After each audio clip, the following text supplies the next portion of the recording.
In a world where voices are silenced, Please. one man refuses to lie down. It's about how hard you can get hit and keep moving forward. How much you can take and keep moving forward. That's how winning is done. He's been punted not once, 40 years they've been trying. not twice, You couldn't fire somebody if they were horrible, doing a terrible job. but 3 times. You're fired. He doesn't tell you what to think, but gives you something to think about. Welcome to the Bonafide Podcast with Luke Boner. And he's not Here we go. done Hold your ears, folks. yet. It's showtime. Well, g'day, and hey, I'm making you yawn already, and I haven't even started. How's our audience going to feel if the EP is yawning? It's not a good sign. 119, so we're just around the corner from an epic 120. So welcome to the Bonafide Podcast. My name's Luke Boner, yours isn't, and that is Kelsey. We love you for watching and listening and sharing and talking about us. And as I keep saying, we love to give you something to think about and not tell you how to think. And we love you getting involved and sharing your opinion. So please keep doing that. Leave us a voicemail, send us a message, an email, and remember to subscribe to the show. Luke, what is the telephone number? 0291289311. And we have the merch store, which is open. Head to bonafide.com or click on the link in the description and you'll find everything you need to know. And a reminder, you can watch the episode on video on Spotify and, of course, on YouTube. Coming up, you're going to meet a remarkable young man. Kelsey, his name's Jacob Wright. He is 17 years of age, year 12. He goes to the Wodonga Catholic Boys' School. Could be a future Prime Minister. Wait till you meet this young man. Now, he is the son of a 4th-generation farmer in Wodonga. He said 4th generation. Oh, so he's the 4th. Okay. Maybe he's the 4th. Oh, yeah. Okay, so it's a 4th-generation farm.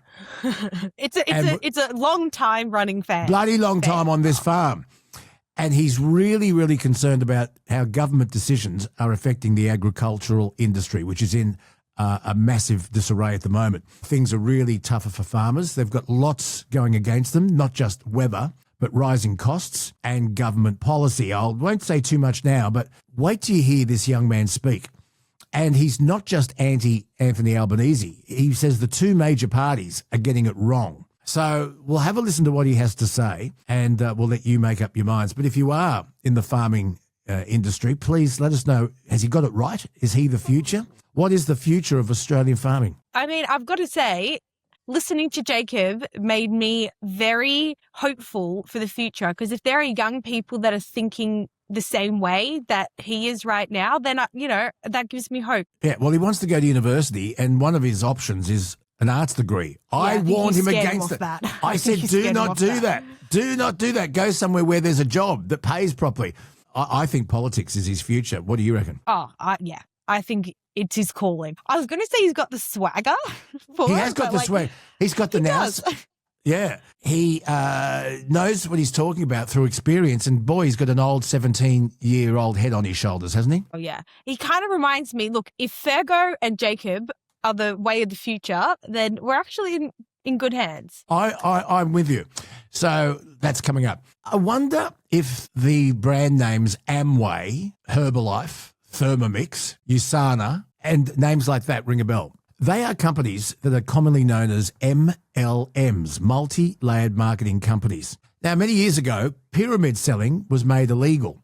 Are MLMs pyramid sales schemes? Well, legally they're not, because they claim to be focused on selling a product. But it works like this. You have the people at the top who then recruit people underneath them, who then have to recruit people underneath them, who have to recruit people underneath them. What shape am I making with my fingers? Yes, I know, pyramid. So we're going to do a deep dive into MLMs versus pyramids. What's the difference and are they worthwhile getting into? Going to talk about it legally with James Glissan from Glissan & Associates and our finance expert, Scotty Phillips, who they've both done a lot of research into this, and I think you're going to find it fascinating. Once again, interesting things happening in the United States, Iran, Israel, Lebanon. Are we ever going to see the Strait of Hormuz open? Because the on again, off again, It's called an MOU, a Memorandum of Understanding, and they keep changing the rules and the goalposts. And one of the big thorns in all of this is Israel, Hezbollah and Lebanon. So we're going to talk about that. And it's happy birthday to the United States on the 4th of July. Big celebrations in America, 250 years. You're too young. Oh, you weren't even born when we had our bicentenary in 1988. God, that was massive. But you know what really came out of that, Kelsey? The Australian bicentennial, and they had a big TV campaign. Celebration of a nation. See if you can find it. Let's make it great in 88. Give us a hand to celebrate. Celebration of a nation. Give us a hand. Celebrate. Yeah. And they're out of Ayers Rock. But it was the real beginning of the Indigenous Australian protest about recognition. And the protests, particularly around the reenactment of the First Fleet coming in, the protests took the organisers completely by surprise. And those protests almost eclipsed the proposed excitement around the bicentennial in 1988. It was a big, big deal. But anyway, I don't know if they'll be focusing on the plight of the American Indians, or I hate saying Indians because they're only called Indians because Columbus thought he was in India. The Indigenous Americans and the way they've been treated over the years. I don't know if that's going to be at the forefront of the so-called 250-year celebration. And also the UK is one Prime Minister down and another one just around the corner. I wonder if the new Prime Minister, and it looks as though it'll be Andy Burnham, who was an ex-mayor and has tried for the leadership of the Labor Party in the UK twice. It looks as though he may be elected unopposed. Will he have a better relationship with Donald Trump than Sir Keir Starmer had? We'll talk to Jonathan Kearsley from Sky News about all of that and other breaking news coming out of the US. And we've got the Man Cave, where one man down, Adam McDonald, couldn't make it this week, but boy, oh boy, did we have a replacement in the Coffin Confessor, Bill Edgar. Now, I don't want to take away his big news, but Kelsey, big news. Big news that we're breaking right here on the podcast. It is a bona fide first, and we're very, very excited. So that's coming up and a whole lot more, plus your feedback. Jump on board, strap in. It could be a rocky ride. It's the Bona Fide Podcast, episode 119. Away we go now.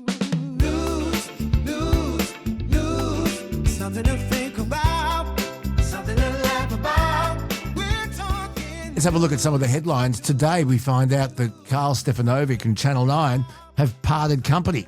He will either be sacked or he will resign. His contract up this year anyway. But Karl Stefanovic has been trying to reinvent himself. And for many, many years now, Channel 9 has poured a lot of money into forming a Karl Stefanovic brand. He's kind of like the cheeky nephew. He's a bit cheeky, a little bit of fun, a good journo with credentials. But he has stayed within those parameters, slipping out a couple of times, but he is a brand that Channel 9 and the Today Show has come to bank on. That is all over now. Karl now has his own podcast, but he also does a radio show on Fridays on the ARN network. And the podcast, he's basically had Pauline Hanson, Barnaby Joyce, and then he got on Tommy Robinson. Now, do you know who Tommy Robinson is, Kelsey? I heard his name out and about, but I hadn't really done much of a deep dive into him. Okay, well, you may not have to do a too deep a dive, Kelsey. He may come to you. It'll be all over the news. I know. I know now. I've done some reading now. Tommy Robinson is a far right-winged activist in the UK. He's been arrested a number of times. He's been detained at London Airport. He actually went to jail for contempt of court. And mortgage fraud. So he's what they call a colourful character, but he is anti-immigration, but he seems to have singled out Muslims. Who does that sound like? Anyway, Karl had him on his podcast, and I haven't heard the whole podcast, so I can't really give you context because it was taken down. Now, when it was taken down, Pauline Hanson was outraged. She found a copy of it and she reposted it. So you can find it there. But the big question was, who censored Karl Stefanovic's interview with Tommy Robinson? Was it YouTube? Was it Spotify? Was it the platform that he broadcasts on? Turns out today it was actually Channel 9. And Channel 9 have been inundated with the mad effing witches and people like that who are saying if Karl Stefanovic continues to talk to these far right-wing people, they're going to cancel their advertising on the Today Show. Ring a bell, Kelsey? Ring a bell? So it looks as though Karl Stefanovic, who I think was going to leave the Today Show anyway this year, it may have happened sooner rather than later.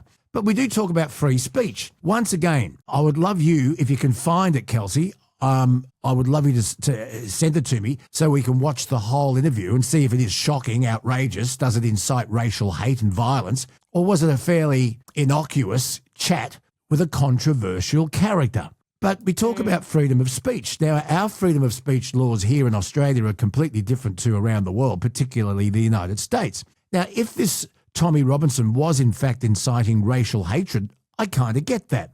But was he? Until we see the whole thing and it's hard to get hold of, I can't really form an opinion.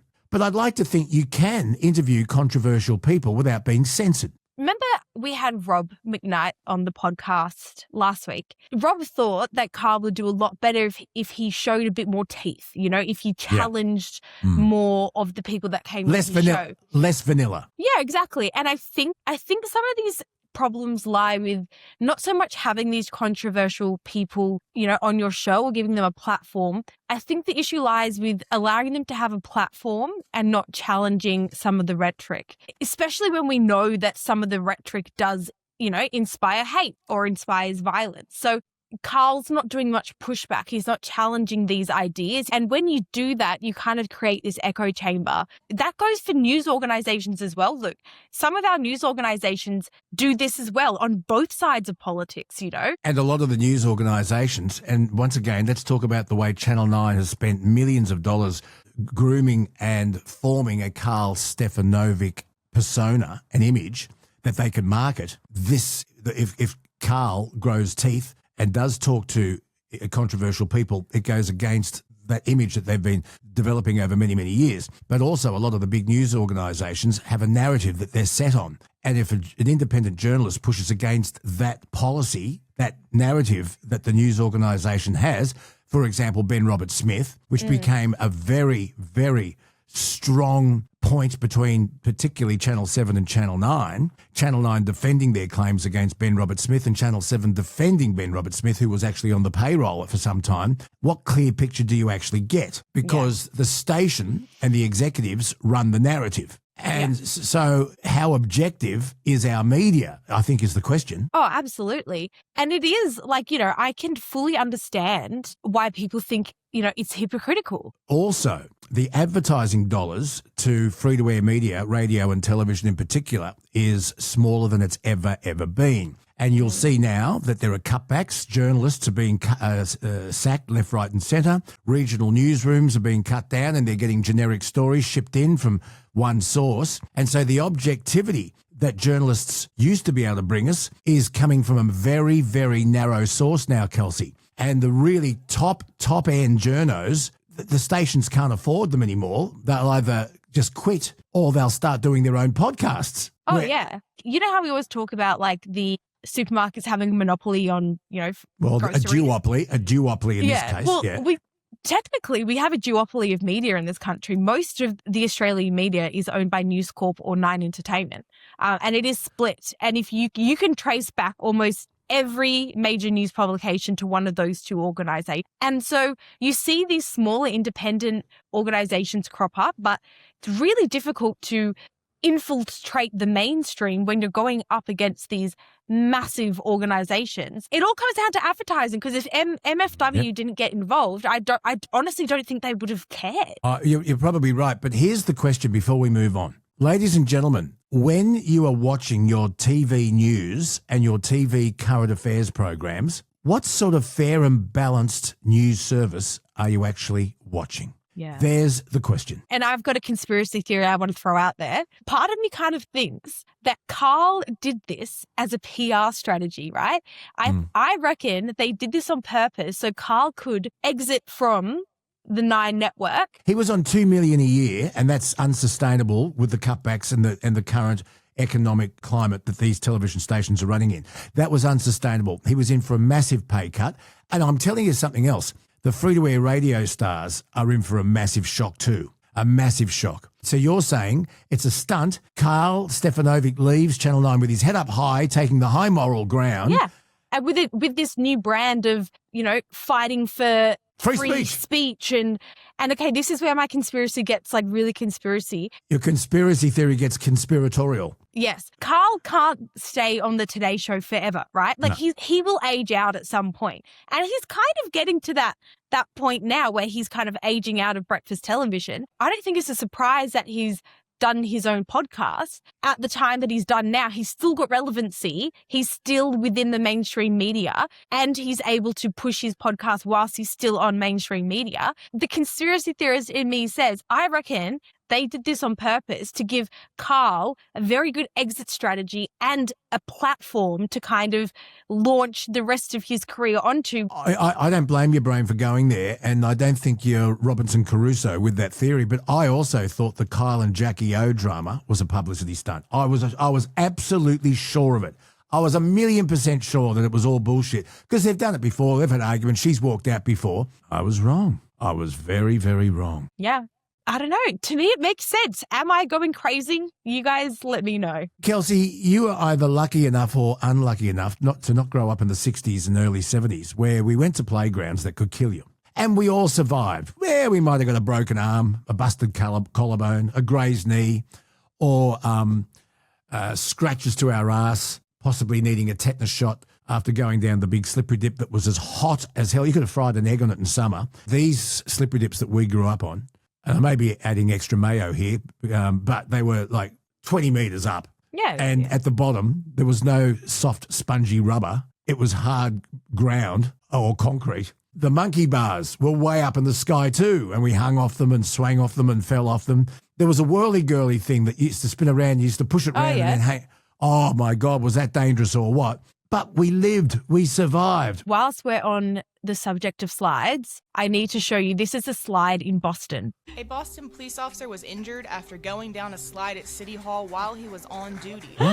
Is that not the most dangerous slide? This is a slide in Boston, and a cop goes down it, and he essentially gets catapulted. At the bottom of it, it's very good. Jesus, what was he doing? He was on duty. Was he looking for? Maybe there's not much crime in Boston. No, I think he was an ICE. He might have been an ICE operative looking for illegal immigrants or looking for drugs or something. This video went viral a couple of years ago, and the Scots that were in Boston recently for the World Cup found the slide, and there was a line of people trying to go down this slide because it's pretty iconic for just how crazy it is. But yes, continue, Lou. Well, anyway, there's this Melbourne mum, and she was left horrified by an unusual playground in the city CBD. And as I say, it sparked divide on the internet, asking, what the hell is this? The park, Kelsey, is called Rocks on Wheels. Oh, Rocks on Wheels. And it's located at the intersection of South Bank Boulevard and Kavanagh Street in South Bank. And it was officially open to the public November 2022. Now let's have a look at this. What the hell is this? This is supposed to be a playground for toddlers. Oh, for toddlers? Because I refuse to believe that anyone with a 2-year-old signed off on this. The entire time, I spent imagining which rock they were going to crack their heads on first. Because kids run and they get pushed and they can lose balance and they can miss steps and... Oh, it's nothing. Harden up. It's quite literally rocks with metals coming out of it. One of the photos here looks like there's a machete coming out of the rock. It does. It looks an axe or something. Yeah. Who did this? Research has shown the benefit of risk-based play to build confidence, resilience, and problem-solving skills. We are incredibly proud of this award-winning playground that supports children's development. I can kind of understand that. But if a child does take a risk and splits his head open, who's responsible for that? Life is about risks and understanding that there are risks, and you learn. I mean, if you hit your thumb with a hammer, chances are you might move your thumb next time. I mean, there's got to be risks. You've got to understand how gravity works. If you put cotton wool everywhere, your kids grow up without any danger. We have thousands and thousands of years of learning about danger and encouraging and developing our senses. Yeah. Our fight or flight has now been turned into road rage and other things. And then, of course, the moment you're injured, you sue the council and they shut it down. Yeah, get over it. God, the things we used to do, Kelsey. You went out straight after breakfast. You had to be home when the street lights went on, and we used to ride our bikes for miles without helmets and climb monkey bars and trees. God, we all got home. I know. And your mum, your mum would say, cut your belly aching. It's not going to hurt anymore. This is the most it's going to hurt, okay? I know. So, Very annoying. You could chop your leg off and you come home with a leg missing. Your mum would say, shake it off, walk it off. Literally. Zero empathy. Now, look, I came across this story and I did a double take, right? This is the headline. Honduras has a city where it rains fish every single year, and the mystery behind it has stumped scientists for decades. Now, look, I saw this headline and I went, that's got to be clickbait. No way is it raining actual AI fish. clickbait, yeah. Look at this photo.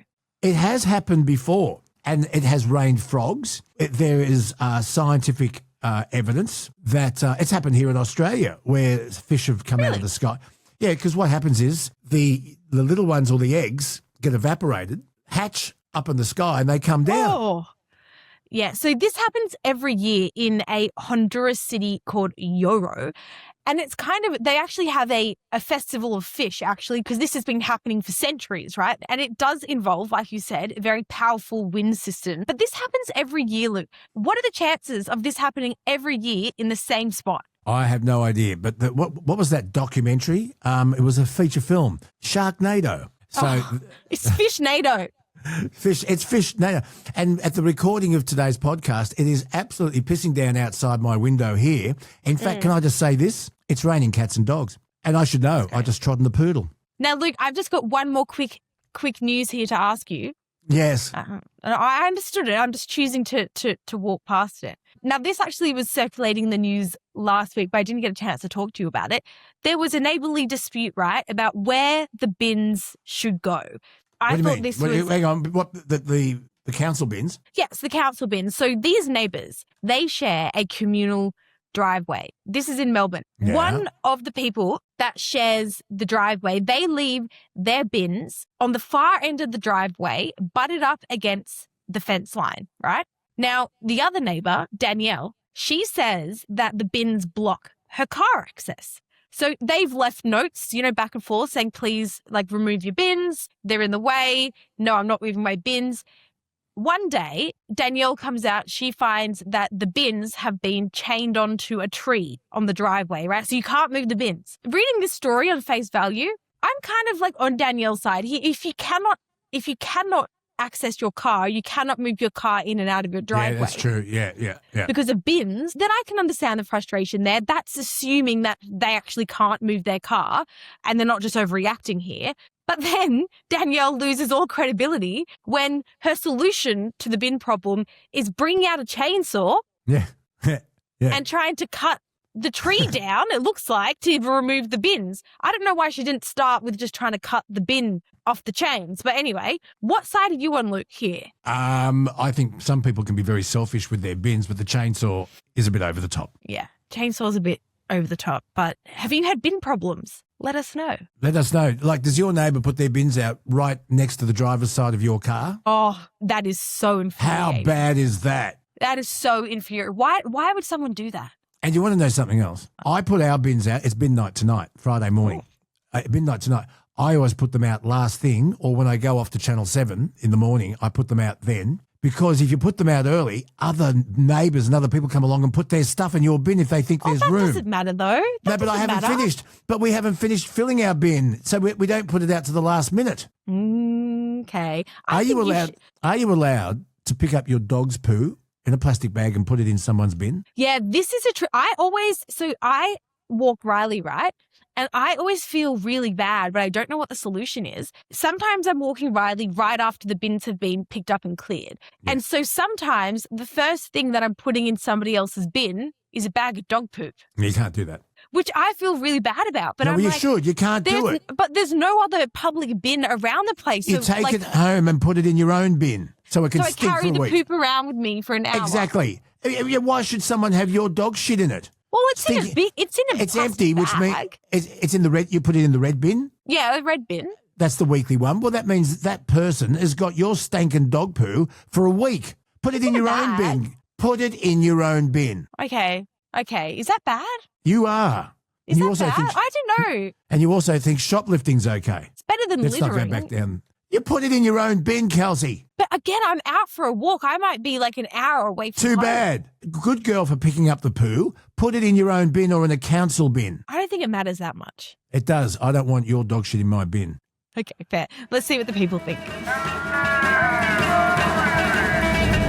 Now, Luke, we got a message from Kyle. It says, "Hi, Luke. Just listening to Truckee Tuesday and wanted to let you know sham contracting is happening in the commercial cleaning industry. A lot of people coming from overseas and OG Aussies are being told they have to become a subcontractor and get an ABN, but they are only working for one company. This was happening to a couple of people I know, and I suspected something wasn't right. When I heard you and Rod talking about sham contracting, I realized what was happening."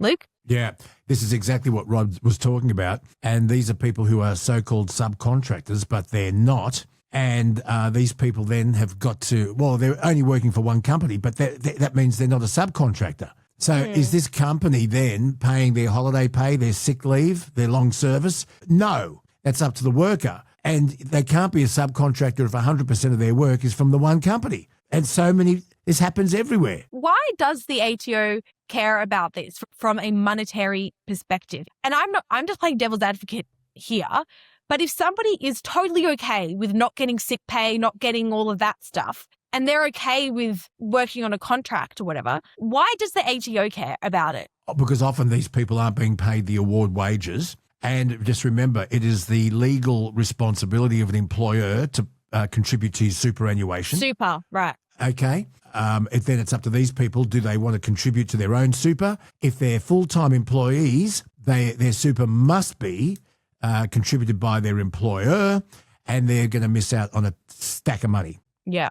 I reckon this is a massive problem in the hospitality industry as well. Oh, in without a fact, doubt. what you'll find in hospitality industries, and this is what happened to me when I first started working in cafes and whatnot, they just pay you off the book. They don't even put you, or I had one job where half of my pay would come in cash off the books and the other half would come in like legally, right? Where like through my bank account.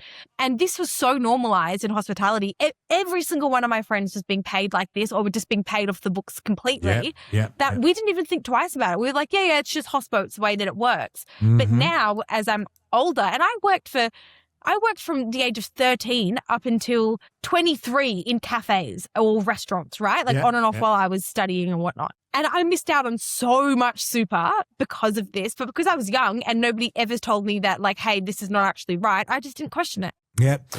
What about that cafe up the road you worked at and the guy didn't believe in COVID? What was that story? Oh, this was the weirdest bloke I'd ever met. You don't have to name he's gone. It was now. a Whole Foods cafe. It was a Whole Foods cafe. So you can imagine the peace, love, all that type of stuff. And he wouldn't let you wear a mask. He wouldn't let you wear a mask. No, I don't know. I honestly can't remember now. I think I'd block that out of my brain. But no, no wonder you're so traumatized. Yeah, he was not happy. But he was one of the people that paid off the books. Send us a message. You can be completely anonymous. Do you just get paid cash? And if people aren't being paid cash, that means they're maybe not paying the right tax or any tax at all. This is one of the reasons why the GST came in, Kelsey, to catch that cash economy. Yeah. People who were taking cash, they had to spend money, and so the government was getting some form of taxation through the GST. Anyway. I just think the most harmful thing is people not getting super, because right now you might think it's totally fine, but one day you will look back and go, oh shit. Exactly. Oh shit. I'm glad that compulsory super came in, because when I first entered the workforce, you didn't think about it. You were bulletproof. I was 16 and a half. I want to hear about Grumpy Smurf. So we got a message from Grumpy Smurf. Grumpy Smurf says, absolutely love the podcast. I think you should introduce Heroes of the Highway for truck drivers who help out other truckies. This is a great idea. Good idea. They go on. They say, last night I broke down halfway between Udla Wirra and Yunta, about 2.5 hours south of Broken Hill with no Optus phone service. Andrew, another truck driver from Newcastle, stopped to make sure I was okay. He lent me his Telstra phone so I could ring the boss to organise repairs and also ring my princess so she wouldn't worry when I didn't get home. There is still camaraderie between drivers out there in the bush. So I think Andrew from Level Beyond should become your first hero of the highway. Andrew, we salute claps you. for you. You are now officially our hero of the highway. Yeah, and if you know of a hero on the highway, please let us know. And because we need to give them a yay for the day. Yeah, absolutely. Oh, I'll tell you my idea later. You go on. No, tell me later. Yeah. You got an idea for a prize up your sleeve, have you? Now, look, we posted a clip for our chat with Tim Costello about the, addictive nature of Pokies. Nathan said, as a person who had undiagnosed ADHD until 34, my main source of dopamine was the Pokies. Right. I agree that it definitely alters your brain and functional capacities. Now on medication, I don't even think about them or I barely go on them. I probably lost on excess around $100,000 over my 13 years gambling just for the dopamine hits. Wow. Yeah, it's something I don't understand because I'm not a gambler, but so many people are, and it's just ruining relationships. Some people are taking their own lives because of it. And I thought that chat with Tim Costello was fascinating. He's not anti-gambling, but he is very concerned about how unregulated it's become when it's supposed to be very regulated. And he's worried about how people are coping with it. It was a fascinating chat, wasn't it? Thank you very much, Nathan. Now, we also posted a clip about the Ashley Klein situation, and this is what some of the people are saying. Lance said, Klein isn't the only problem. Every round, it looks like officials, including the bunker, have money on the game with some of the decisions they make. Ray said, how about we all start being good Aussies and give him a go? He has done nothing to suggest he is not honest and capable. I'm very happy to see him there, and I hope this opportunity gives him the rewards to build a quality life again. Interesting. Yeah, I didn't say he wasn't honest. I didn't say that. Let me just go over what I said, and you can re-roll the tape. I had no cast no disparations on his character. All I said was because we know he had a massive gambling problem, and gambling within sport and online gambling is a massive problem, and it's so tempting and it's easy to do. Why compromise the integrity of the game and him, because he'd be under enormous pressure every time he blew a controversial whistle? Take that stress away from him. That's all I was saying. That is all I was saying. Maybe that could be interpreted as me saying punish him. I think you're right. It's not even about that, though. It's about, anytime he makes a call now, that's always going to be in the back of I know. people's And minds. why would you put him under that pressure? Yeah. Now, Don said definitely, and I bet it goes much higher up. That's why he still has the job. So obviously lots of different opinions out there. Now, just quickly, Luke, you know how the other day I told you about our who is more athletic poll? Yes, the soccer player from Bumfuck. Where was he from? No. The goalkeeper from where was he from? His name's Vozinha. Anyway, we've had more votes now, Luke. Versus the athletic prowess between a goalkeeper in soccer and a basketballer. And look, no, LeBron James, because you said this goalkeeper's 40, and I said LeBron James is 41. I know. All I'm saying is the poll that we put up asked people who is more athletic, a basketballer like LeBron James or a goalkeeper like Vozinha. And that's I said, a pretty fair poll. Okay, let's go. I bet you I'm winning. We've had more votes now, Luke. 55.6% of people have said a goalkeeper like Vozinha. 44.4% of people have said a basketballer. So the tides have turned, my friend. The tides have turned. Go and play a game of basketball, pick up basketball, and then go and stand between two goalposts where if your team's really good, you've got bugger all to do because the ball's up in the other half. In basketball, you've got to run and defend and shoot baskets. No way in the world. Hey, I'm just telling you what the people say. I'm just telling you what the people say. Well, I'm just giving my opinion. I'm telling you what to think and giving you something to think about, but think that I'm right on this one. In basketball, you don't stop running. Goalkeeping, if you're playing in a really good attacking team, you got nothing to do. When's the last time you played soccer? That's beside the point. I have played soccer, and I was a centre forward, and I did a fair bit of running. I wasn't ever a goalkeeper, but I tell you what, basketball, you don't stop. Oh, he's in a shit team. He's going to be hammered by shots, but you haven't got that far to run. Look, I'm just, don't shoot the messenger. I'm just telling you what the people are telling me. Well, I think you're a shit messenger today. I'm not liking the message. Come on, folks. Those of you who have played basketball and been a goalkeeper, okay? I'm going to narrow this poll down. If you have been a goalkeeper and been a basketballer, which one is more physical? Go on, let's see what happens now. Coming up from the US, the latest in what's going on in this strange old world, Jonathan Kearsley, who is the Washington, D.C. bureau chief with Sky News. He's next.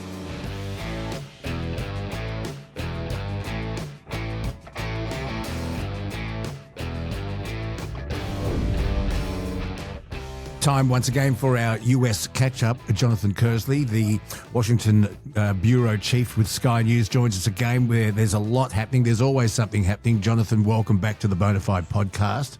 Always good to talk to you and the listeners. Hey, listen, I tell you what, we're getting very confused as to Iran, USA, Israel, on again, off again. What's the latest? And you're going to have to talk quickly because it could change in 5 seconds. It could change by the time I finish this sentence. What we've had is a situation over the course of the last...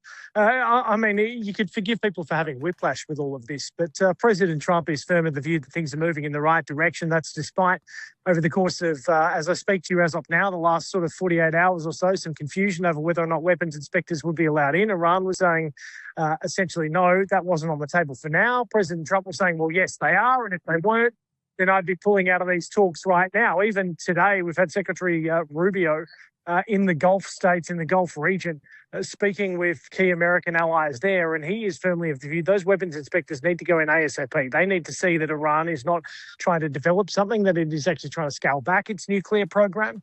At the same time, you had President Trump has been on the Hill with Senate Republicans for a lunch that are, according to all reports, has turned into a bit of a shouting match. He's seemingly furious at some of the Senate Republicans who backed a Democrat move to try and curb his war powers in relation to Iran. It was a rebuke, largely symbolic against the president, but the president doesn't like them nonetheless. So he's had some reportedly stern words with some Republican colleagues up on Capitol Hill today. In a matter of hours, as I speak to you as of now, he is going to be speaking at a rally on National Mall as part of the America 250 celebrations. So, yeah, look, there is always plenty going, but it is this key point on Iran that is going to be central, because as these parties move towards the end of this 60-day deadline, which they will be there in 50-odd days or so, they need to try and work out a way to have a longer-lasting peace process, a longer-lasting peace plan. It is a very, very short window of time to try and agree to a whole range of issues around disarming nuclear programs, around lifting sanctions, around investment funds in the region. There's a lot of complex issues to work through, and still you have the issues between Israel and Hezbollah and Lebanon as to whether that can actually keep calm, because they've been talking in Washington, D.C., between Israel and Lebanon that haven't really amounted to anything at the moment. And of course, this could all change, but that is the real focal point, because anything that happens between Israel and Hezbollah, well, that could bring down the whole house of cards. Kelsey and I were talking about this just the other day, and I wonder if you can shed some light on it for us. Israel says it throws bombs into Lebanon because of retaliation from Hezbollah. Who is throwing the bombs first? I know it's a he said, she said, tit for tat thing, but it's a very important tit for tat thing. Is Israel retaliating to Hezbollah, or is Israel bombing unnecessarily? The view of the Trump administration is that Israel has been retaliating, but going too far in its retaliation. So Hezbollah, as we have seen for many, many years now, launches drones or rocket attacks into Israeli borders, or targets Israeli troops in southern Lebanon. Now, Israel immediately says it has the right to defend itself, and when it does, it goes big. It goes after big targets. It goes after buildings. It goes after high-profile individuals, and it does so effectively. But the issue is the size of the retaliation, and that's what's ruptured the relationship between Benjamin Netanyahu and President Trump. Yep.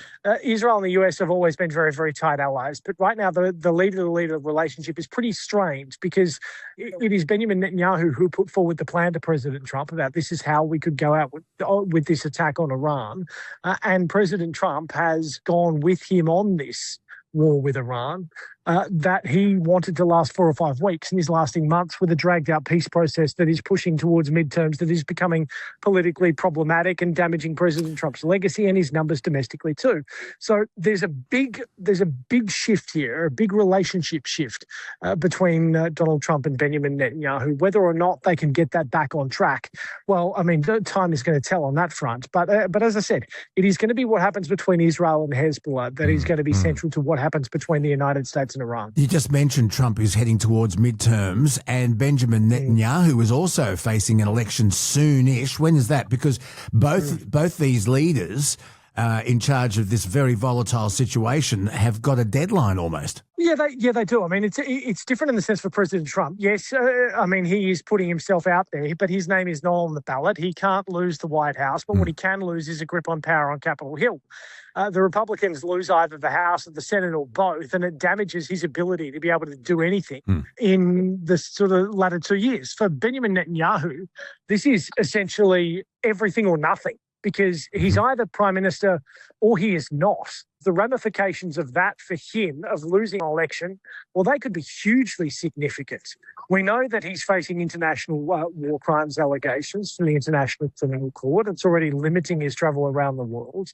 There could be more eyes on Benjamin Netanyahu as this year goes on, and particularly if he loses office, there could be more investigative eyes on him if political enemies decide to try and make a point of going after him. I mean, it really is an extraordinary situation that both leaders face. For the Americans, it is very much the economy that is going to tell the picture here. It's a different story in Israel. There'll be different factors in that election. But right now, right here at the midterms, it's going to be the economy that is front of mind. Americans are seeing higher petrol prices like many countries around the world. So for Republicans, in order to try and keep the power that they've got, the balance of power that is, then they need to try and sell a message that they're doing the right thing and putting Americans first. If they can't sell that message, then ultimately it's going to lead to defeat. Yeah, I've used this analogy before. If I can, I'll put it to you. It's an Old Testament analogy. Again, I guess ironically, I'm talking about Israel. But has Israel, in the eyes of the American people, gone from being David to Goliath? There's always the incredibly strong ties between the United States and Israel. There's a very large Jewish population in the United States, and there is a huge pushback against anti-Semitism and anti-Semitic attacks. There is a level of frustration, certainly here, about how this war has gone on, and that feeds from the top down right the way through Americans who see this, many of them see it as an unnecessary war. There was a Reuters Ipsos poll out this week that said just 63% or so believe that the truce will hold, and only 23% believe that America's actually come out of this stronger. So yes, there's certainly a level of frustration and skepticism on the American side of things as to how this is actually playing out. And I think that's why there's been questions at President Trump almost relentlessly about who initiated who into this conflict. Yep. I mean, we've heard from Hillary Clinton in recent weeks about how when she was Secretary of State, she was constantly pressured by Benjamin Netanyahu to launch attacks on Iran and to help Israel with attacks on Iran. And her line essentially was, oh, well, if you think you can do it, off you go. Because the administration at that time, the Obama administration, knew the risks and clearly saw that the risks outweighed the benefits. So there was no severe launch of attack on Iran. What we've seen from the Trump administration 2.0 is Operation Midnight Hammer, almost a year ago to the day, and now this war with Iran that was ultimately designed to do what the first wave of attacks was designed to do last year. And still they find themselves in a point where they are in protracted negotiations. Iran and certainly parts of the regime are threatening to shut the Strait of Hormuz at an absolute whim. It's a political hot mess for the president right now. He's tried to find a way out of it, and right now he can't. And adhering to this memorandum of understanding and trying to get to a final peace arrangement is the only thing he has left. But ultimately the question is, what's he going to give up in that final deal? How many concessions are Iran going to get? He's adamant they're not getting many at the moment. There's been no money exchanged hands. But this is becoming more protracted and more problematic as each day goes past. Yeah. Speaking of leadership and power within one's country, if we could shoot across the Atlantic quickly, we saw the British Prime Minister, Sir Keir Starmer, formally announce his resignation this week, and it would appear that Andy Burnham is the front runner, maybe will be just appointed Prime Minister unopposed. The relationship between Donald Trump's administration and Sir Keir Starmer was strained, to say the least. What do you think will happen now? It looks as though Andy Burnham may be the British PM. If there's no shift in policy, if there's no shift in thinking, there's no shift in the relationship. And when you talk about the relationship between the two administrations, it is a relationship between President Trump and the leader. That is where the relationship is. Now, obviously, there's underlying trade ties, the same as there is with Australia, and there are deep-rooted intelligence relationships as well. So, the entire country-to-country relationship goes beyond the two leaders. But when you talk about the public face of it, President Trump and Keir Starmer had what was an extraordinary falling out from one side. It was a relationship that started with flattery. Keir Starmer inviting President Trump to a second state visit, presenting him with a letter from the King inside the Oval Office, a visit that was full of flattery. And at the time, I was in the White House on that day. And it was the time the view of the then Starmer government, when I was speaking with their officials, was it could not have gone any better for them on that day. But it's the war in Iran largely that frustrated President Trump when it came to Keir Starmer. And then he started to push at other issues, looking at immigration and energy. He says he likes Keir Starmer, but he doesn't like their policies. So ultimately, if Andy Burnham winds up being the one anointed, or if there is a proper contest and this drags through until September, then ultimately the relationship is going to be tested partly on character. But President Trump has made his intentions pretty clear. This is a relationship firmed on policy. Britain needs to be tougher on immigration. It needs to be stronger on energy. If it's not, well, then at least the public bitterness is going to continue. Yeah, I think Andy Burnham has said almost that, and he said that the Labor Party has to change and has to change now. Just quickly, there is a National Mall rally in Washington, D.C. kicking off later today, the 16-day Great American State Fair. Tell us about it. Yeah, this is where I'm standing at as I speak to you right now, at the lines waiting to get into this Great America State Fair and just waiting for the Secret Service to clear us to go through. But President Trump expected, as I speak to you now, it's a few hours away. He will be addressing the rally here and will essentially be trying to kickstart this process towards festivities towards America 250. July 4 is obviously when America will have that celebration. We've already heard there's going to be plans for his new Air Force One to be part of a flyover on that day. We're going to see flyovers here later today. This was, of course, a great big event that was supposed to feature a whole host of musicians until they all started pulling out one by one. And then President Trump said, well, I'll turn up and I'll speak. So that's what this is going to be tonight. It is kicking off the July 4 festivities. It is kicking off the celebrations properly for America 250, even though we may have seen that with the UFC a matter of a week or so ago. Yeah. But this really is a time that America is trying to get the party started. It is a reason to celebrate. 250 years of independence is an extraordinary milestone. We saw what Australia did with its bicentennial back in, what was that, 1988? And it was an extraordinary time. And no doubt when we get to 2038 for Australia, it'll be an extraordinary 250 as well. So that's what you're going to see here over the course of the next couple of weeks, is one great big party as America looks forward, not backwards. Jonathan, thank you so much for keeping us in touch. Talk soon. Thanks, mate. Jonathan Kearsley from Sky News, live from the United States. We talk a lot on this podcast about the Australian agricultural industry, and Australia's farming sector is under enormous pressure at the moment. You've got profound transformations and uncertainty going on. Now, while production values remain high, the cost to farmers to produce our food is also getting higher and higher. You've also got climate volatility, which comes into place, lack of rain, too much drought, and the rising costs of producing our food. It's just skyrocketing at the moment. You've also got the skyrocketing price of fuel, fertiliser, and then farmers having to deal with water allocations. And all of these speed humps are pushing a lot of smaller farmers out of business. And the big farms are constantly under threat from being taken over by overseas conglomerates. So what do we do? Well, there's a young man I really want you to meet. He's an extraordinary young man that comes from Wodonga, which is right on the border of New South Wales and Victoria. He's currently 17 years of age, and his name is Jacob Wright. And he's making headlines around Australia because he is the next generation of farmers, but he has a lot of thought going on. And he is, I would hope, the future. Let's hope we do have a farming future. He joins me from what looks like might be his home office in Wodonga right now, and he joins us on the Bonafide podcast. Jacob Wright, welcome aboard. Great to be with you this morning. Are you dressed for school? No, I'm not dressed for school. I'm dressed for this interview, and then I'll while I go and get dressed. I've woken up nice and early this morning. So, well, you're a farmer. You have to wake up early to milk the cows and get the eggs, don't you? Well, we've only got a few chickens, and we don't do dairy, so we've got the benefit of not having to wake up at the ripest of hours. So you're sitting your HSC this year? Yeah, well, VCE we've got in Victoria, but yeah. So, and we'll see how that goes. Well, I'm sure you're going to do very well, but when you finish your BCE or your HSC, what do you plan to do? You're going to stay on the farm? Well, I'd love to, but I don't think that's possible simply because there's not enough money in the farm for all of us. So I'll probably go off and do a uni degree, like either an arts degree. No, painting art. No, don't do an arts degree. You want to actually have a job when you finish. There's that's another topic for another day. Don't do an arts degree.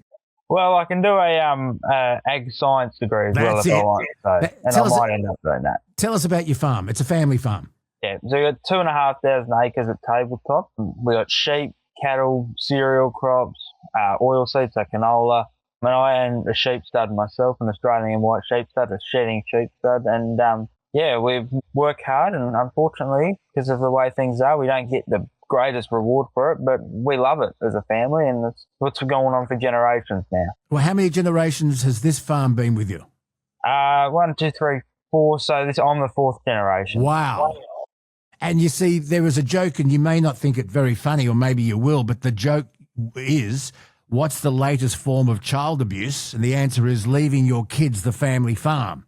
Well, succession planning is another big thing that it costs farmers hundreds of thousands. Legal battles for farmers, ridiculous, and capital gains tax. I mean, and unrealised capital gains tax, death taxes, all of this. I mean, they just seem to keep taking and taking. You don't seem to get much. So at this stage, you're still too young to drink.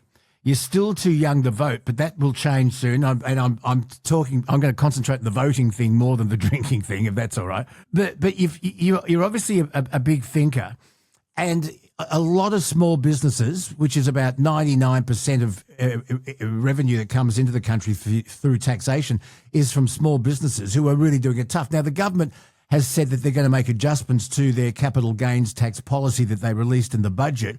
Obviously, they've heard the feedback from the punters, and the government's gone, geez, we better make some tweaks to this whole thing. Have those tweaks, do you think, are they going to help farmers? Well, I think the government needs to do a whole lot more listening if they want to start providing some real action for us. I mean, we are suffering in agriculture, and, it doesn't really affect the Albanese Labor government simply because they're tied up in the Canberra bubble and the inner city seats. And that's just the way it is. I mean, I look at it no different. He's got to go, this bloke. He's just got to go. We cannot deal with him for much longer. Wow. Coming from a 17-year-old, you haven't been on the planet that long, but you're very strong in your belief that this government is not doing the job. But you've also said, and if I'm wrong, if I quote you incorrectly, you jump on me, but you're not happy with either sides of politics. No, I mean, I had some dissatisfaction in 2024. I had the opportunity 2025. I had the opportunity to work for Susan Lee, so when she was leader of the opposition. Because she's from your way. You're in her electorate, eh, or no? Yes, I am, in her electorate in Farrer. I was honoured to do that work, but what I really took from that, I put party politics aside. I was an electorate officer, so my job wasn't to deal with party politics. I was dealing with constituents who are coming in and they are struggling with things like the NDIS. You've got people who really need the NDIS who can't access it. So we've got things like welfare payments, which are so hard to get for people who really need them. You have people walk into the office. The electorate office is the last resort for people. So we had farmers coming in who were struggling, and a lot of these people don't understand the new government systems. I was having a fight with my phone the other day over the government systems that you've got to get into, trying to sort tax and all that out. So I cannot believe it, but so I had that pleasure, and that taught me a lot as well about society. When let me tell you, I have spent a lot of time in regional Australia when I was on regional radio, and I've lived on farms, and just little simple things that a city boy learnt. First of all, our most precious resource is water. In fact, I think water is more precious than oil, because if all the shit went to hell, you can actually live without oil, but you cannot live without water. And I got a funny feeling down the track, some of the biggest world wars will be over water. But that's another topic. But water is so important and taken for granted. And when I lived on 2 farms, I ran out of water twice. I was on tank water. And gee whiz, it taught me that very simple lesson of how precious it is and how not to waste it and how much farmers need it. No, it's really the little things that count. And we had to put a brick in the cistern so that the toilet didn't do a full flush. And we put a bucket in the shower so that any water that our showers were timed to 2 minutes or 3 minutes, and you would put that water in the bucket on the garden. You know, you really learn when you live on a farm. That's what I was trying to say. Yeah, and that's a reality. People might think who are listening to this, oh no, that can't be true. You know, who puts a brick in the toilet? Who puts the bucket under the shower? Well, this is before they invented the half flush, by the way, but yes. But that's the thing. It's true. It happens. It's real, and it still happens now, especially in the really remote regions such as Pooncarie up in Farrer, another part of Farrer, Deniliquin. These things where they really struggle with water. Our electorate in itself really struggles with water as a farm and as a community. You've got really dirty water, and I really hope the new member, David Farley, can get us some action on that because it needs dealt with. Okay.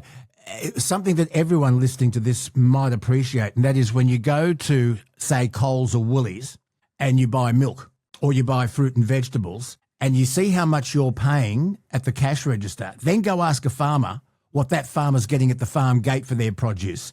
And it doesn't add up, does it?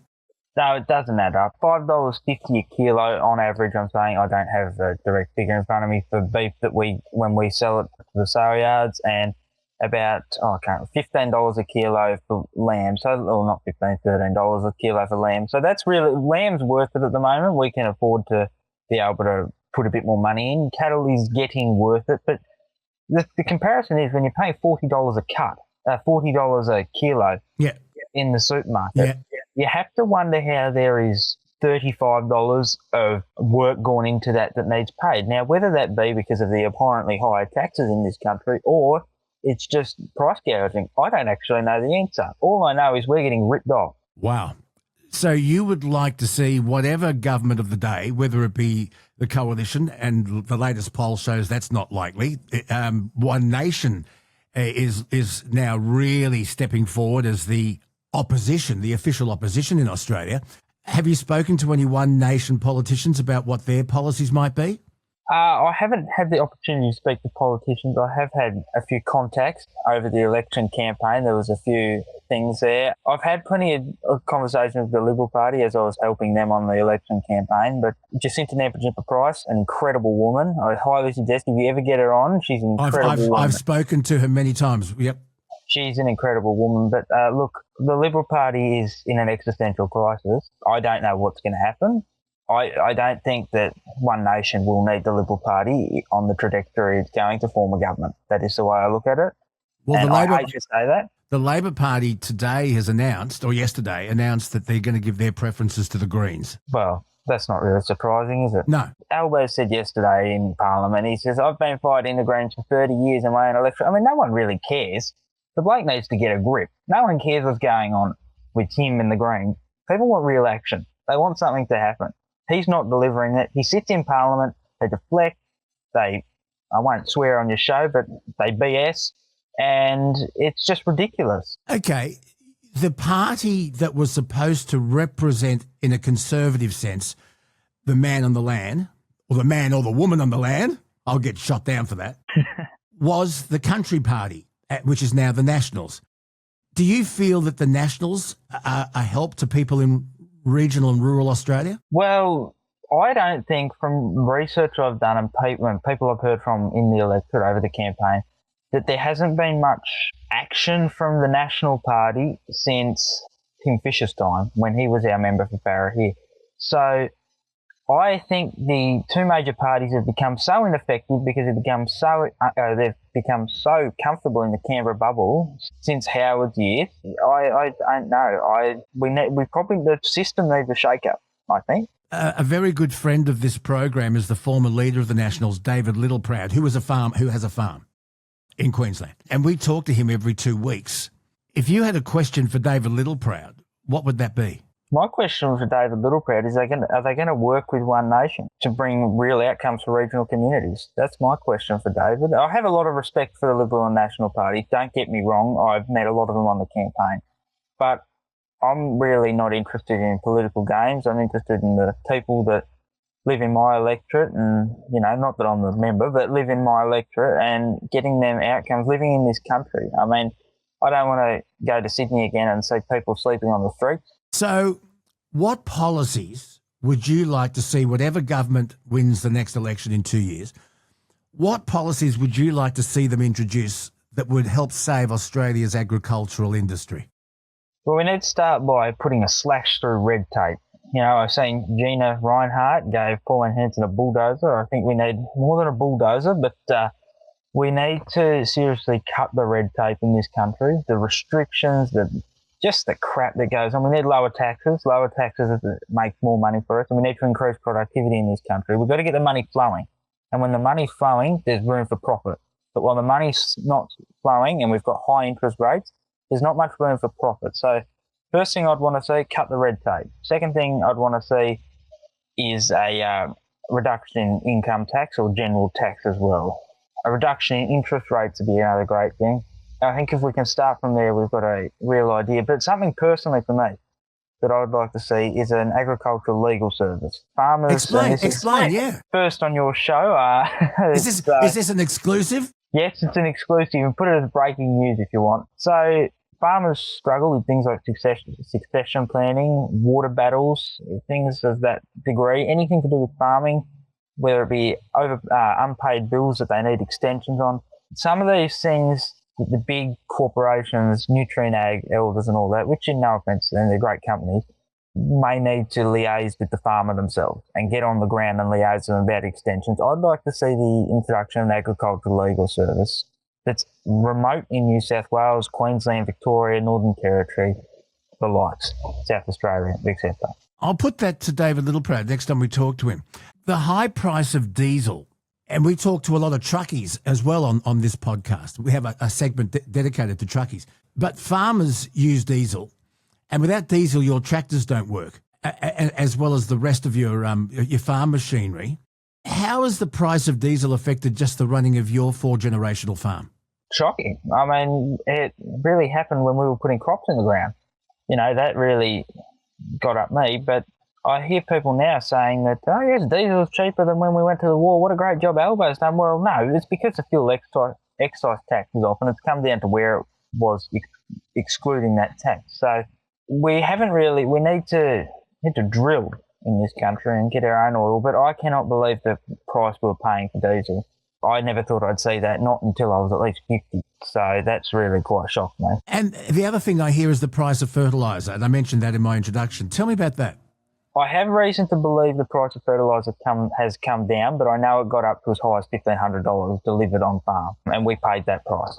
That is shocking.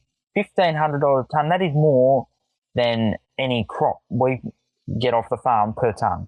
I know there's margins and all that, and there's difference in rates, but that's one of our most expensive input, if not I think it is actually the most expensive input last time I looked at the bills. So, you have to question, farmers are doing alternative methods, not because they're something of I don't know what you could say, alternative background.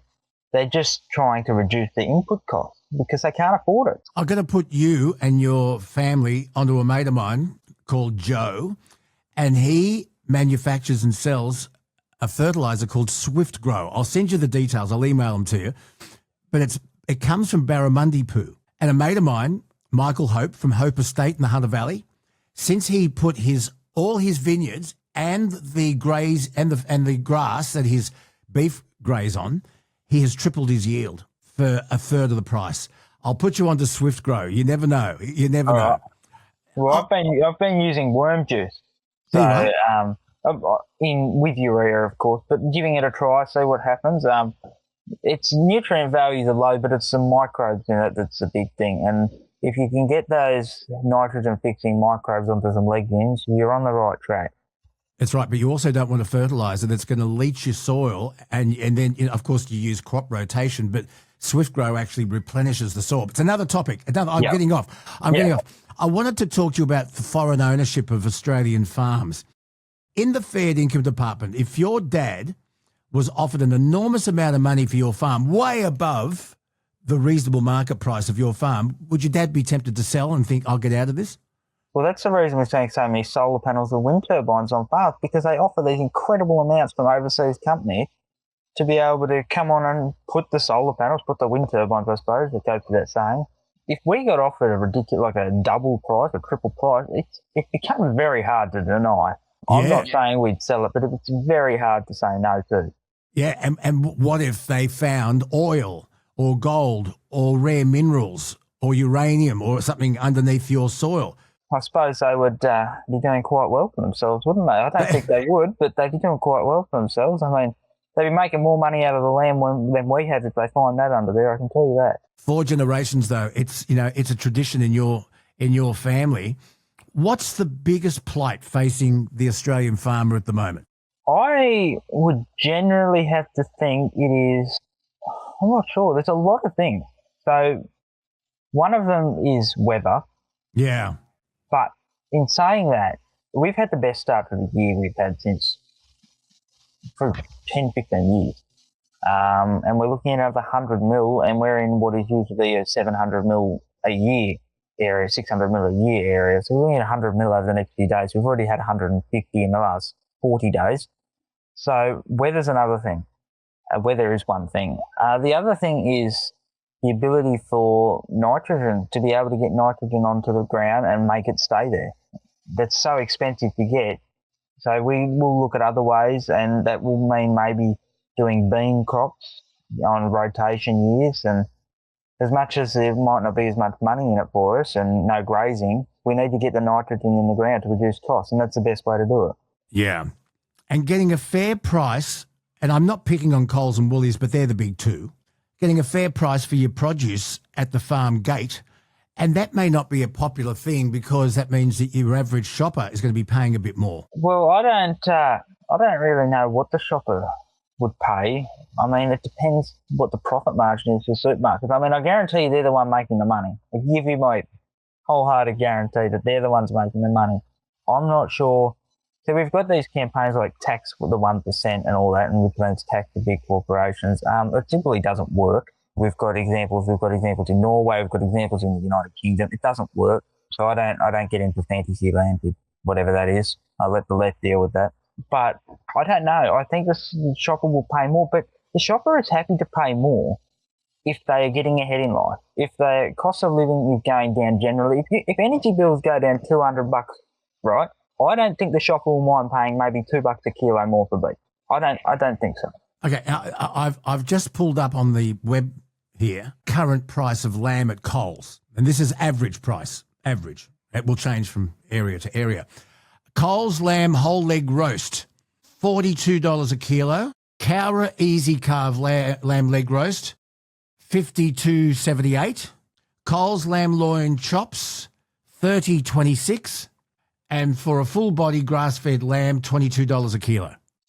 Ridiculous. I don't get it. I mean, so the whole grass fed lamb roast, I think you said that is probably where the price of lamb should sit. Right. $22. That means there's profit for the company. But that's if you buy a whole one. That's in bulk. That's for the whole lamb, the side of lamb, and the bulk price is $22 a kilo. And the one advertised here is $399. That's the whole lamb. So we'll go back to the lamb whole leg roast, $42. Yeah, okay. Well, that is ridiculous, and that should be half.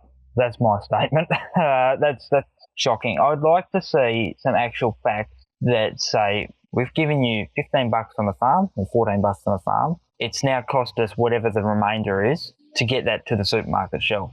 Per kilo, by the way, per kilo of lamb. So if you think about 25 kilo lamb and you said 40, that's about nearly $1,000, if not $1,000 they're charging for a full lamb, essentially, if you were to buy it in that way. So for the city folk, I'll explain this just quickly. Your lamb has a dress weight of 50% to 55%. So when you sell the lamb, you might sell it at 48 kilos live weight. Once they take all the nuts out and all that, it becomes half of that. Yeah, I get that. It's like when you go to the fish markets. They weigh the fish, then clean it. Bingo. I get it. Look, it's fascinating talking to you. I better let you get to school. It's a very important year. Uncle Luke's advice, avoid an arts degree if you actually want to earn some money and not just for the rest of your life say, do you want fries with that? Stay with the agriculture. And I've got a funny feeling, Jacob, that a career in politics is around the corner. Well, I tell you what, I'll only ever get into politics if the people want me to. I'm young at the moment. Look, he's campaigning already. Oh, well, look, I don't read off talking points. Actually, I'll show you. I printed some stuff off here. I haven't looked at it because what I know is what I'll tell the people. And if I don't know it, I'll ask. I'll find out. But I cannot stand politicians and talking points. And that's another reason why One Nation is getting ahead, because they're not coming out every day and saying, toxic factors. I mean, they are, and the Liberals aren't wrong there. But she's got something different to say. She's got something that makes a headline every day, and that's why she gets ahead. But thanks for having me on anyway, Luke. It's a pleasure. From the Catholic College at Wodonga, Year 12 student Jacob Wright, 4-generation farmer in Wodonga, just south of the border. And what an interesting character you are. Good luck in everything you do, but you won't need it. You're going to be very successful. And can we stay in touch? We can stay in touch. You've got my number, and reach out. Stories and laughter that brighten my day. Got the bluesy rhythm, but it's swinging my way. Oh, I got the Luke on a blues. Back in the day when I was playing rep basketball for Manly, one of my team members' mothers had a sticker on the back of her car, and it said, "I like swipe." And I had no idea what that meant. Hell, I was only 17. But my dad said, What does that mean? I've seen a lot of these stickers. And she said, "Oh, it's a wonderful business opportunity. I can't explain it to you." He said, "Oh, well, give me your number, and it's a business opportunity." "What is it?" "Well, I can't tell you over the phone. Would you like to come to a meeting?" Dad, who was very, very smart, a red flag. "Well, why can't you tell me? It's a wonderful business opportunity. Why can't you tell me?" Back in the day, Swipe, a little bit like Amway, and I'm going to get to Amway in a second, basically sold really shit products like detergents. But it wasn't about selling the product. It was about recruiting other people to sell the product for you. And Dad said, why would I want to then recruit my opposition? If I am a distributor of this wonderful product, why would I want to recruit someone who's going to sell in my area and be my... She said, because you will get a margin of their profit. You will be their upline. They will be your downline. And then it's up to them to recruit. And so it starts at the top, and they recruit, and they recruit, and they recruit. What am I drawing here in midair? What shape is this? A triangle, a triangle. It's a triangle. Tell the Egyptians that. They called it something else. And so it turns out that pyramid selling or pyramid schemes were made illegal. And believe it or not, just after World War II, there was a thing that took off for a short time. It was called a chain letter, where someone contacted a friend, and would have been door to door or at a family gathering, saying, "You send me $5, but then you recruit 5 other people to send you $5. You give me $1 of your 5, they'll send you $1 of their 5. And it became that shape again. And eventually you run out of customers. I'll get to that in a second. So then a lot of these pyramid sales schemes renamed themselves legally and called themselves MLMs, multi-layered marketing. And the emphasis, they claim, in order to be legal, was that the focus was on actually selling a product and not recruitment. Well, you ask anyone who has had anything to do with Amway, and the list of MLM companies where, yes, they do sell products, but focus on you recruiting other people to sell those products is amazing. Herbalife is number 2. I mean, Thermomix. There's a woman in our street who has Thermomix parties. And yes, you could be happy just getting a small commission on a $3,000 soup maker. And apparently they're pretty good soup makers, but they cost a lot of money. But at the meetings, they say, well, if you want to make real money, you should sell them as well and encourage other people to sell these products as well. You can go online and you can look at the top 10 MLMs, multi-layered marketing companies, and they're very, very big. In fact, the Amway head office where I live is in Chatswood. And so Amway is still going. And they say you can, and the endorsement is you can do away with out any financial problems? Financial freedom is a term you'll often hear.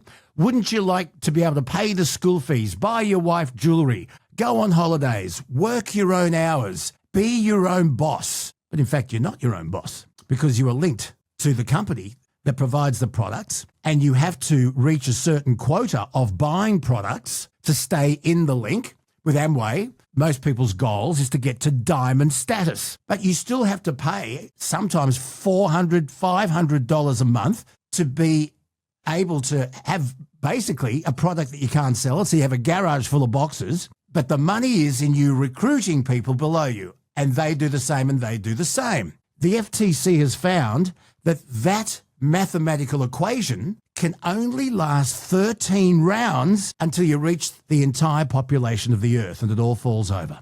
The FTC has also found that 99% of people who are wrapped up in MLMs, multi-layered marketing companies, not only don't make any money, but they're often in debt. I thought we'd have a closer look at all of this, and so two of my very good friends who are experts in their field are joining in the conversation. MLMs versus pyramids. What's the similarity? Is it a fine line? Can I please welcome our legal eagle, James Glissan from Glissan & Associates. Welcome again to the Bonafide podcast, my buddy. Thanks, mate. I know that this is a topic that really interests you. And I want to introduce also to the program a recognised financial expert from the Motley Fool, Scotty Phillips. Scotty, welcome aboard. Scotty, meet James. James, meet Scotty. G'day, James. G'day, Luke. Good to be back, mate. I love this topic. I'm looking forward to getting stuck into it. Well, I'm going to start with James first. James, I've done a brief introduction. Yes. Oh, by the way, and you don't own a business, you become an IBO, an independent business operator. And you might say, well, hang on. At most corporations, you have a CEO, a chairman of the board, who answers to a board, who answers to the shareholders, who then answer to the public. But all those employees have benefits, sick pay, holiday pay, etc., etc. You become an IBO and you get none of that, but all the risk. But anyway, enough of me. James Glissan, MLMs versus pyramid schemes. Take it away. I think one of the more misleading factors here is everybody draws the pyramid in their mind, right? So lots of organizations and companies are built on a pyramid-ish structure. But when you're talking about this particular kind of business, if you want to call it that, when you're talking about pyramid schemes versus MLMs, the big differentiator is whether or not the primary thing that is being sold is the recruitment pipeline or a product. So sometimes you can have both, but if the focus is more on the income coming from the recruitment as opposed to actually selling the goods, that's what pushes it into MLM territory. And it's interesting when you speak about the IBO aspect, because again, a lot of this is sort of hidden behind smoke and mirrors. You can call people distributors, affiliates, partners, ambassadors, whatever, but at the end of the day, the legal question that determines if it's an MLM or a pyramid scheme is, are people being mainly paid for retail sales or are they being rewarded for bringing in the next layer of participants? And if you go into it even further, and I know you both have, it becomes almost a cult. And I use the word deliberately, whereby, first of all, you may be approached by a friend you haven't heard from for a while, an old school friend, a work acquaintance, and they'll jump into your direct messages, your DMs, and say, hi, Luke, it's Fred. Haven't heard from you for a while. How you been? Well, you might reply and say, good, Fred. Haven't heard from you. Everything okay? Oh, yes. How's life? How's radio? How's business? And then down the track, after there's an introduction and building up a little bit of trust, you won't believe it. My wife and I, we have come across this amazing business opportunity, and I think you'd be perfect. Are you interested? Now, that's just Fred talking to me. Fred's also spoken to 40 other people. And chances are Fred's started with his immediate family and his immediate friends. And the culture behind all of this is, if somebody points this out and says, this is really fragile, and if you're basically relying on recruitment, you're going to run out and it could all fall over, well, then you're considered, Fred's told by his upline, that person's negative, you've got to keep away from them. And you are isolated. And you go off to these big marketing meetings. it's almost like a Pentecostal church. And there's hoopla and singing and guest artists and high-fiving. And if you're not reaching your goals and if you are not performing the way they promised you would, well, then you have failed. You're not trying hard enough and you need to be ashamed of yourself. And you have now isolated yourself from every other red flag that might pull you in the line, and you're surrounded by other people caught up in this almost cult behaviour, and it snowballs and snowballs and snowballs. How am I going? Yeah, that's pretty much bang on. I mean, if you want to think the whole cult or Pentecostal aspect, the very heavy, I'm not saying all Pentecostal, but the very heavy like manipulation, emotion, trying to bring everybody in as a family, quote unquote. Pentecostal, but also those churches that preach prosperity preaching. Pentecostal. Yeah. It's all about hope, right? So if it's a real business, then the actual pitch to you coming on should be the business and the product it sells, and it should almost appear a little bit boring. But if it's a startup that is all about the emotion and bringing you into this amazing family, and it's selling the dream of becoming a seller, that's a red flag. Because the moment you're selling a dream of what the actual role is versus what you're selling and the ordinary benefits to the structure, that's a massive red flag. That would be causing me probably to walk away immediately. So pyramid schemes were made illegal, but MLMs, which kind of has a similar Very effect, similar, yeah. How are they legal then? Because they concentrate on products. Is that what they're saying? Is that the more or less? Yes. So and not just concentrate on, but they have to make, I don't want to say the majority, but they have to make enough income to support the business from actual sales. Whereas if the majority of the income is coming just from this never-ending but somehow constantly depleting pipeline of new recruiters, that's a clear indication of a pyramid scheme. It's more likely to get shut down by the regulator, and if the regulator doesn't get there in time, it's more likely to just collapse. All right, I'm going to introduce Scotty Phillips now because I wanted to talk to, and please jump in and ask questions of each other. I'm just the conduit. But Scotty Phillips from Motley Fool, does the maths work out? No, well, it depends how high up in the chain you are. The math is one. If you're at the very top of the, shall we say pyramid? Let's call it a pyramid. It's a great business. You make a fortune, right? Why? Because you mentioned the 13 deep, Luke.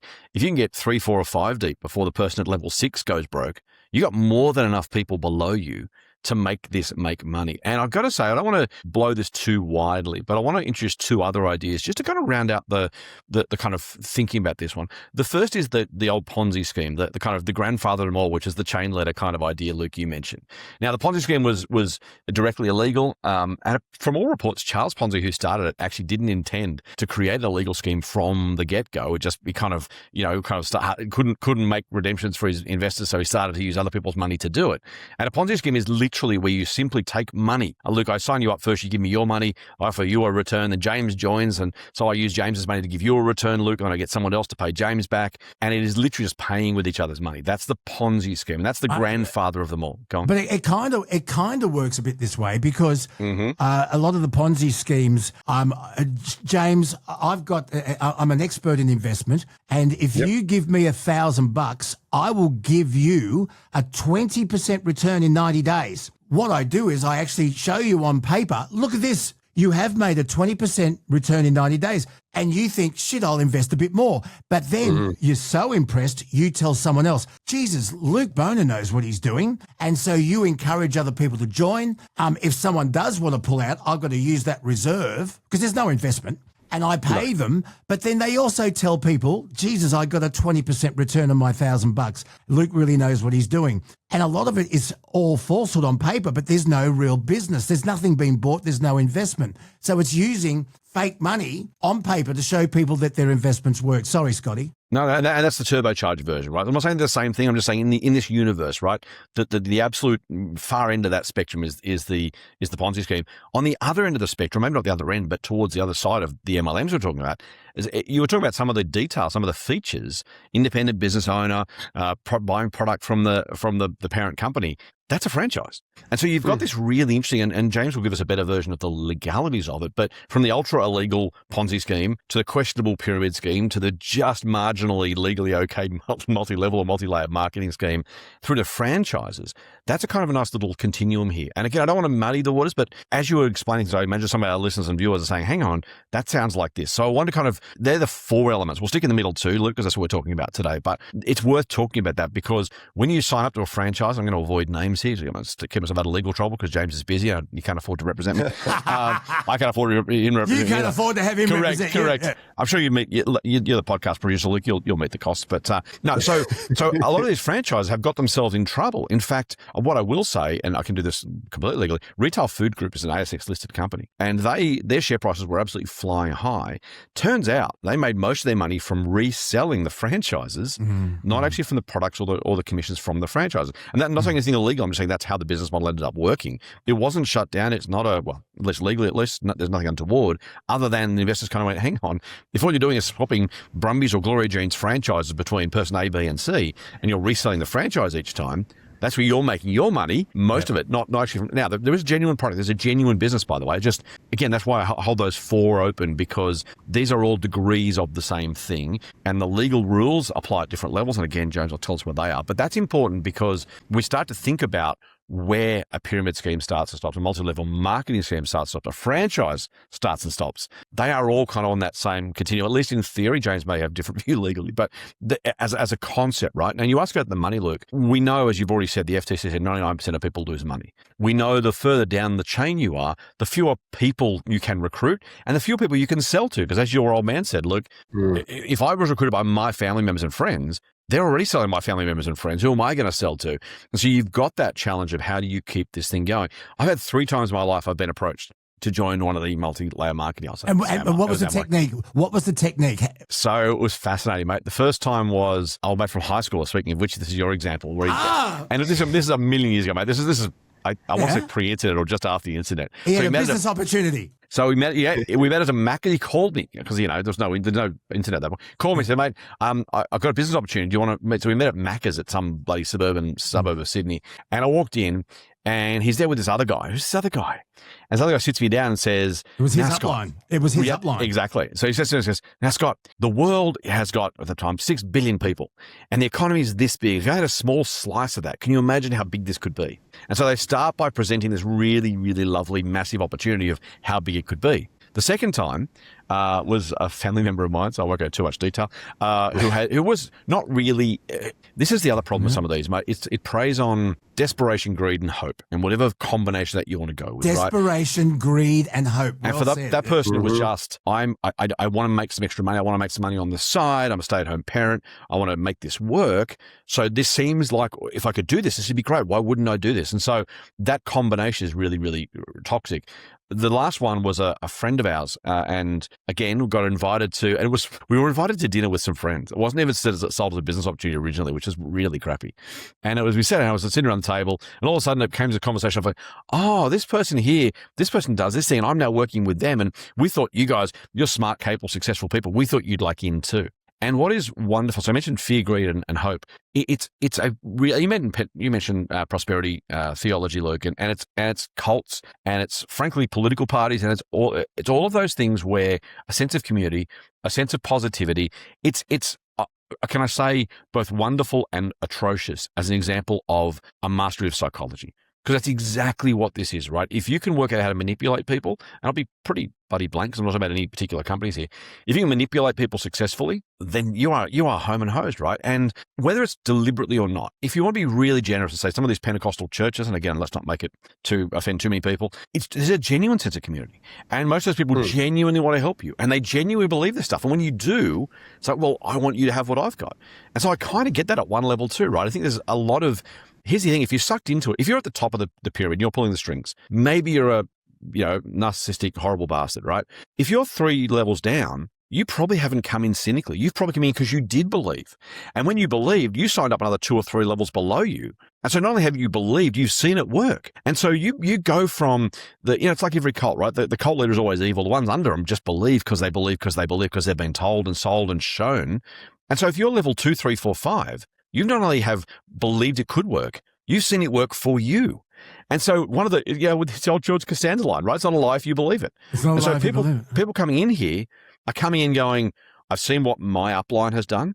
I've seen what I've been able to do. I've seen what my one downline's been. I can help you. And when you go to those meetings, you see the people 2, 3, 4 above you, and you see their success. And some of them, mate, you mentioned Diamond, they are driving expensive cars. They are living in expensive houses because they are so far up the pyramid. Again, in the shape, form, not necessarily a legal definition. You have all of that opportunity.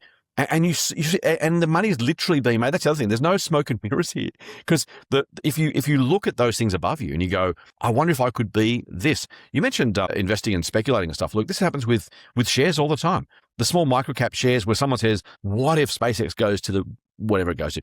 It's Fortitude went from 2 cents to $5. Imagine if I could find the next one of those. So it's a really it's like the show Gruen that Will Anderson does on the ABC.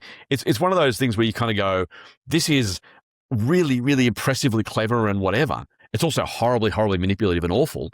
And they're kind of the same, both sides of the same thing, because you realize the advertisers have got us and you see the impact. This is exactly the same. But the worst part of it is, as I said, most people in the middle section of that actually believe because they've seen it work. And so you end up with this really self-fulfilling story. Prophecy. Right. Well, but it's true, because they get to say, I've seen it work. Look at John over there. John's made this money because he's done this. And you kind of go, I want that too. Because it's genuine, legitimate, at least in terms of the money being made. And it's human nature. What were those 3 words? Yes. Greed? Hope and what was the one? No. Greed, hope, and stupidity? No. No, it wasn't that. Desperation, maybe. Desperation. No, it's desperation. It's funny you should say cars, because I lived in a regional town in New South Wales, and there was a girl there that was selling Mary Kay, and she drove around in a pink car. And she said she had reached such a level that they gave her a car. Well, they didn't. They leased her a car for a period of time while her figures were at such and such a level. But she was driving around in this bright pink car, Mary Kay. It's funny, James and Scotty, I'll go to you, James. It's funny where this whole thing kind of started. And I think of Avon, ding dong Avon calling. And this happened in America and came to Australia just after World War II. And it was during a period where women were encouraged to stay home and be the housemaker, and women weren't allowed to have a bank account. They weren't allowed to have credit. As soon as they got married, their husbands owned everything. And so you had a housewife, and most of these products are skincare and house products aimed at women. This is where it started. They were products aimed at women. And so the women, while the kids were at school, husband was at work, they would go out with a kit and go door to door to people who knew them in the street. And it was a social activity as well. It was something to do during the day. And the trust was already there, that people opened their doors to them because they knew them. And it was company during the day. And that's funny how Avon kind of started. But the other big expense, and I've done a lot of research into this, is that so many of the 99% who don't make money end up owing money. And part of the outlay is not just buying the products that they can't sell, so they have a garage full of them, is that they have to sign up to these tools. And the tools, back in the day before the internet, were cassettes with motivational speeches on them. And you had to buy them. And then you had to go to a quarterly big meeting, a get-together, and you had to pay for the tickets for that. You had to find your fuel to get there, or your airfares to get there. You had to find your accommodation. And 99% of the people are in debt and owed money because of the ongoing costs of belonging in the club. James. Yeah, so then obviously you don't only just have this sense of community that you'd be leaving, but you've got all that sunk cost that people tend to love chasing. And, we talk about exposure. I remember the first time I was ever even made aware that these things existed, pyramid schemes, was when I was living in the US. And, I was young and stupid and I thought it would be easy to get a job over there, so I didn't have one secured before I left. It turns out that was not the case. And then lo and behold, I was at the gym and somebody approaches me who I was chatting to a little bit over the few weeks beforehand, and it was the exact same thing. It was like the promise of the opportunity, the big conferences, the glamour, and it was never really about the product, to the point at which I don't even remember the product that they were alleged to have been selling. All I remember is the pitch being about the experience. The way in which I suppose, or the easiest way for anybody listening to sort of go through almost like a checklist to feel if this is a more pyramid scheme than MLM is, as Scotty was discussing before, and as you were just making examples out of through history, is there a payment to participate? not just in terms of, outlay of cost for product that you're probably not going to be able to move. Oh, hang on. You got your starter kit. You've got to pay for your starter kit. Starter kit, training package, conference access, that sort of thing. Any sort of initial buy-in. I think that's probably the best way to think of it. Is it's like a buy-in at a poker game. And once you've bought in, you're pretty much committed at that point, at least for a little bit. And then the second part is the participants are the people who are meant to be working for themselves, but also for this company. Are they induced by the prospect of recruiting? So getting more people on. And then are the rewards driven by genuine sales to real customers, or is it more trying to get more people in to help you move the product? I guess the big one, and this is probably the easiest one to remember, if recruitment stopped the moment you signed up to this job, would the business survive? Or is that the lifeblood and everything else just sort of flows around it? And I think little things, just little questions like that can save people from getting sucked into the point at which they're so brought into this sense of community, so emotionally invested, and worse still, so financially invested that they just can't leave or they don't feel like they can. Let me give Scotty, I'll bring you in again here, an experience that I personally didn't have with Amway, but my ex-wife did. When Holly was little, she used to go to a lady who looked after kids' daycare, but it wasn't an official daycare, so it was a private house. And she had, I think, 4 other kids. Holly was number 5. And she claimed to be the first cousin of the Sultan of Brunei, but that's another story. I'm not joking. There's your first hint. Keep going. and she was very, very nice. She was a lovely lady. But she said to my ex-wife, "Oh, look, I've been asked to go to some sort of a meeting up at the James Cook Hotel, and my English isn't very good. Can you come and just translate for me, because I don't know what it's about?" And so Dora goes, "Oh, okay, I'll come with." She goes up to their function room, and there's one of the top real estate agents in Bathurst. There's the deputy mayor. And it was Amway. And they all said, "Oh, g'day, Christina," or whatever her name was. How are she? Was welcomed with open arms. She got extra points for bringing a new person in.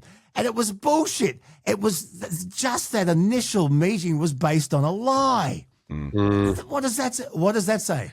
Well, and this is the challenge, right? So this is the psychology of it. And this is where it's really so insidious. James mentioned about some of the red flags. The problem is once you're inside, we know that all of the social cues, all the psychological cues, chasing the sunk cost fallacy, we call it in investing. Once you start down that path, it is incredibly hard to drag yourself back out, because you have to confront your own mistake. You have to get past those sunk costs. You have to give that up. You have to give up the friends, the family, the networks, the everything. To your point, mate, you've already got rid of the negative people who are left in your life, the Amway people. Again, I don't want to dox anyone in particular, but this last invitation, a couple of things quickly. We were offered, it was a passive income, right? So you don't have to work for it. That was kind of the nice idea. It was also willable income, they told us. So in other words, we give it to the kids when we pass on. That sounds like it's attractive, right? The business itself was apparently willable. So that, again, James, you can tell me whether it's true. That was what we were told. But also it's that idea of once we knew those people, they were all over each other's social media feeds. It became the friendship group. And so like leaving a church, and again, you brought it up, Luke, and James was right to kind of not go too far down the path, because you don't want to blanket everyone with this sort of stuff. But some of the things that, again, because it's true believers, literally, it doesn't, again, I can't get past it's not a lie if you believe it. That idea of just, I've seen it happen, I want it to happen. Maybe it happened for me, maybe it happened for them. Maybe I want it to happen. Maybe literally faith in this case. Like, what if I could get to that point? It's why we buy lotto tickets, right? The stupidest investment in the world, and yet how much money is spent on lotto tickets, right? Because someone wins at one point and we think, what if that was me? What if maybe I could do that? There's no sensible person who, well, it's not so true. Everyone buys it. Rationally, there is no economist in the world who said, right, yes, exactly. So it's that is the human impulse that's at play here, and that's why it's so insidious once you're in. And it's also why, the other thing, by the way, I mentioned those 4 levels. The other one is contractors versus employees. And again, I don't want to go to employment law, but that idea of you're an independent business owner, you're not an employee. You're a contractor, you're external. Therefore, I have no obligation to you. Now, to James's point, you can't just use a label these days. Particularly, we've tightened up the laws around that sort of stuff, which is great. But the idea of like, like, oh no, you're a contractor, therefore I don't owe you these things. Oh, you're an independent business owner, it's your own business, you got your own ABN, therefore I have no obligation to you. These are all the things that are at play. And the hardest part about this conversation is if the people already in this have already switched off, by the way, right? Because they can't hear it and they would explain it away and they will not listen because they can't accept the possibility until finally one day when they go, this actually sucks. What am I doing? The harder we make this point, the less people are going to listen. Our best opportunity here is to say to people, if you're going to look at one of these things, please be careful before you sign up. Once you're inside, once you cross that threshold, man, I was going to say they've got their hooks in you. They do. You've got the hooks in yourself. You are actively telling yourself to stay around and hang around. That's why this is, and all you got to do if you're someone doing a pyramid scheme, let's use the illegal version, is prey on those things that we know actually work because they have forever. Poker machines, lotto tickets. It's the same idea of what if this might make my life better? What if it was me? What if I can make it work? What if I'm like that diamond level person? If I could just get to their level, I could have the house and the car and the income and the whatever. And I've seen it happen. I literally have the evidence in front of me, right? That's why it's so seductive. You're not selling a pipe dream. You're talking to the person who's at level 3 while you're at level 12. And that person's like, oh, look what I've done. I've done it. You could do it too. And I will say, by the way, I was the cynic at that last meeting. I was there with my wife and she was like, again, it was her friend, right? So I was like, well, this could work. And that sounds attractive and maybe we should do it. And we had this long conversation over a couple of weeks. I even invited to a second meeting because I had some questions like, I don't think this is right. And so my wife said to the friend, I've got some questions. Can we come and chat? So we went to the upline's house, a big, fancy, massive house on an acreage, and we went and had the conversations. And it was, it's exactly the same model. But again, why do we go to their house? Because they get to see, look at what we've got. Come to the house. We'll talk you through it. So all the tricks are absolutely at play. And it is, again, should be really, really, I'm beating the drum here a bit hard, but you don't even have to be, you don't have to not believe. You can. The people who are selling this believe because they've seen it and they've been it, and they, and so that's the problem is the cynicism that we have on the outside and the cynicism of the puppet masters at the top are real. The true belief, the faith of those inside at multiple levels, generally legitimate because they've seen it happen. They want you to be successful because they're more successful. So they also, this is the other thing, the people like the uplines want this to work for you because if you can sign up 10 people and they can sign up 10 people, they're seeing the dollar signs. So it's lots of self-interest, lots of psychology at play. It's interesting, James, I'll get you on in a second. Yeah. But I remember years ago, once again, my ex-wife, so I don't know how she got involved with all this, but it might have been a random phone call, I'm not sure, but we were invited to go to a timeshare seminar. Yeah, right. Once again, at Chatswood. It wasn't Amway. And just for turning up, you got a boombox. She said, what have we got to lose? Well, if the seminar ran 8 hours. Jeez. And they wanted you to sign up to a timeshare agreement there and then. Mm-hmm. And you couldn't say, let me take this paperwork away. I'll discuss it with my accountant. No, you had to sign there and then, or you would have lost the opportunity of a lifetime. For a while, they sponsored the Sydney Kings and they went broke. And so you'll know who I'm talking about. But anyway, when I said I am not signing up for a $180,000 commitment without discussing it with my financial expert, I'll come back to you after we look at. We were marched out the fire escape door with a shitbox transistor that didn't look anything like it did in the brochure. And so they cut us off straight away. But the pressure to sign there and then was immoral. Anyway, James, please keep going. No, it's interesting, you say that, and I've seen people make YouTube videos where they go to these things, it's usually timeshares, right? And they will sit through the 3-hour almost propaganda machine. And then as the person who's trying to sell it will get to the end of the pitch or get to the end of the period of time, the pressure just ramps up immediately. And, I can't even imagine, even if it was for $1,000, I could never imagine it being worth it because of the amount of psychological torture that you have to go through to get to the end. And one of the things that Scott was saying that really sort of jogged my memory, and it reminded me of something which I can't believe I didn't think about it before. You talk about the contractor versus employee line, and we've been pretty good here in Australia at drawing it. There are a couple of little odd cases here and there where it's more murky, but for the most part, it's pretty easy. But that requires knowledge. It requires people to know that they should be getting benefits as an employee versus a contractor. And a lot of people don't. And one of the reasons that the pyramid scheme style of business is so, as you say, insidious, is that it isn't a normal pitch. It's not a pitch to a stranger. It's not a pitch through timeshare things. It spreads through trust networks, so already warm networks where often people don't want to come across too rough or hurt somebody's feelings, so it sort of gets the hooks in early. So it's usually people like, a parent or a cousin or school friends, as we've heard from lived experience today.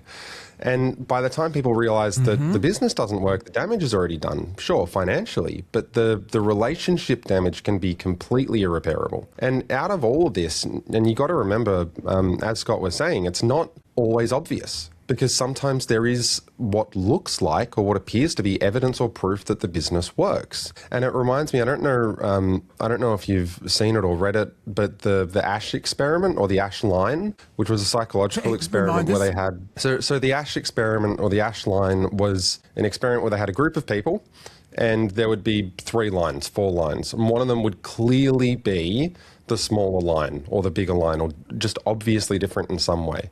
And what they found was a shocking majority of the time, if the group pressured the person into saying that it was the same, no matter how different the line was, they would see that everybody else was agreeing and they just start nodding their head and say, yeah, that's the exact same. That you got to remember, that was with a really easy objectively different line. And what we're dealing with now is anything but easy, clear, or objective. It's murky, it's filled with psychological tactics, it's filled with persuasion, which can be very dangerous, and it finds its way through these native trust networks. So that's the reason that laws crack down so hard, or tries to crack down so hard on pyramid schemes, because it is just objectively damaging.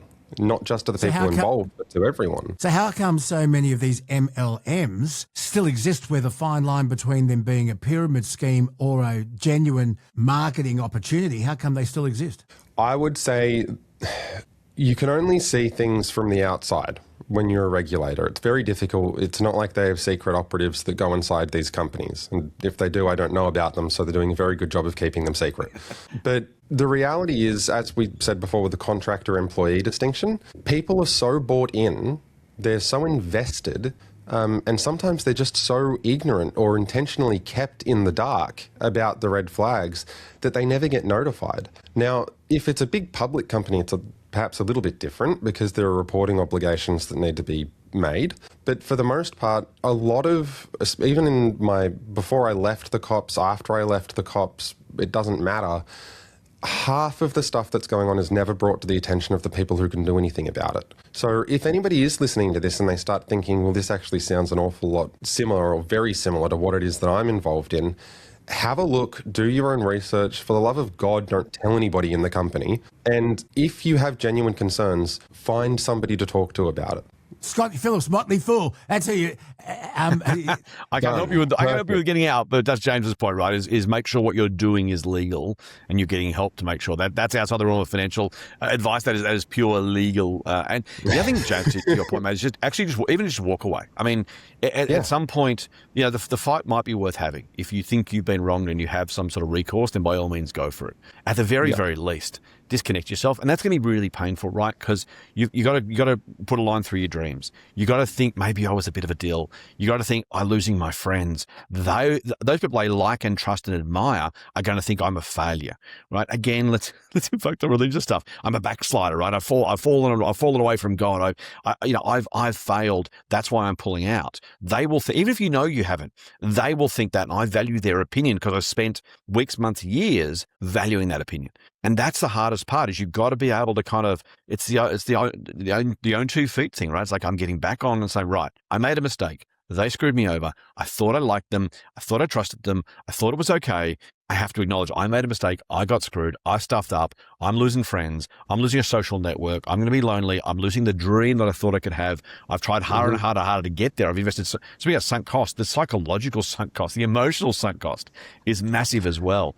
One thing I wanted to quickly bring up, Luke, and this is not, it's entirely the same, but also a bit different.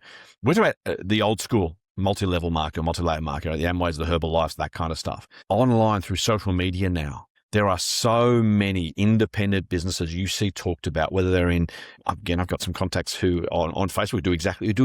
If you want to have your financial firm, contact me, leave a comment and I'll get in touch. We're having a meeting this month. You can come along and find out. Or in those groups, I'm in a caravan right now, I'm on holidays.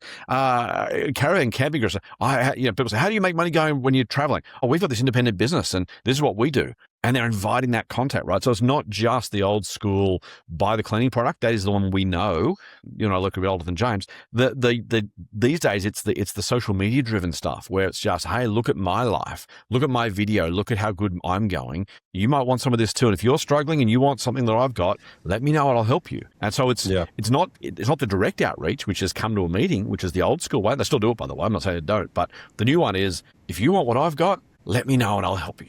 And I guess the old saying, if it seems too good to be true, it is probably too good to be true. James? Yeah, and, it's an interesting point because historically all of this was, I don't want to say easier to get away from, but it was more obvious because it was in your face, it was in the real world, it was somebody you knew, and it was your trust that was being broken. So it didn't, even if you didn't feel like it at the time, there were the warning bells going off, right? Now, it's all online and it's through event links and community pages and, the social proof is so much easier to manufacture because as anybody who's been involved with cameras knows, it's really easy to edit stuff to make it look a lot better than it is. So it's become a lot more difficult to pinpoint, and often, especially if it's a proper pyramid scheme, they're probably not doing the right thing when it comes to the regulatory compliance anyway. So one of the things you find is that they talk about, diversification or decentralization as a big draw,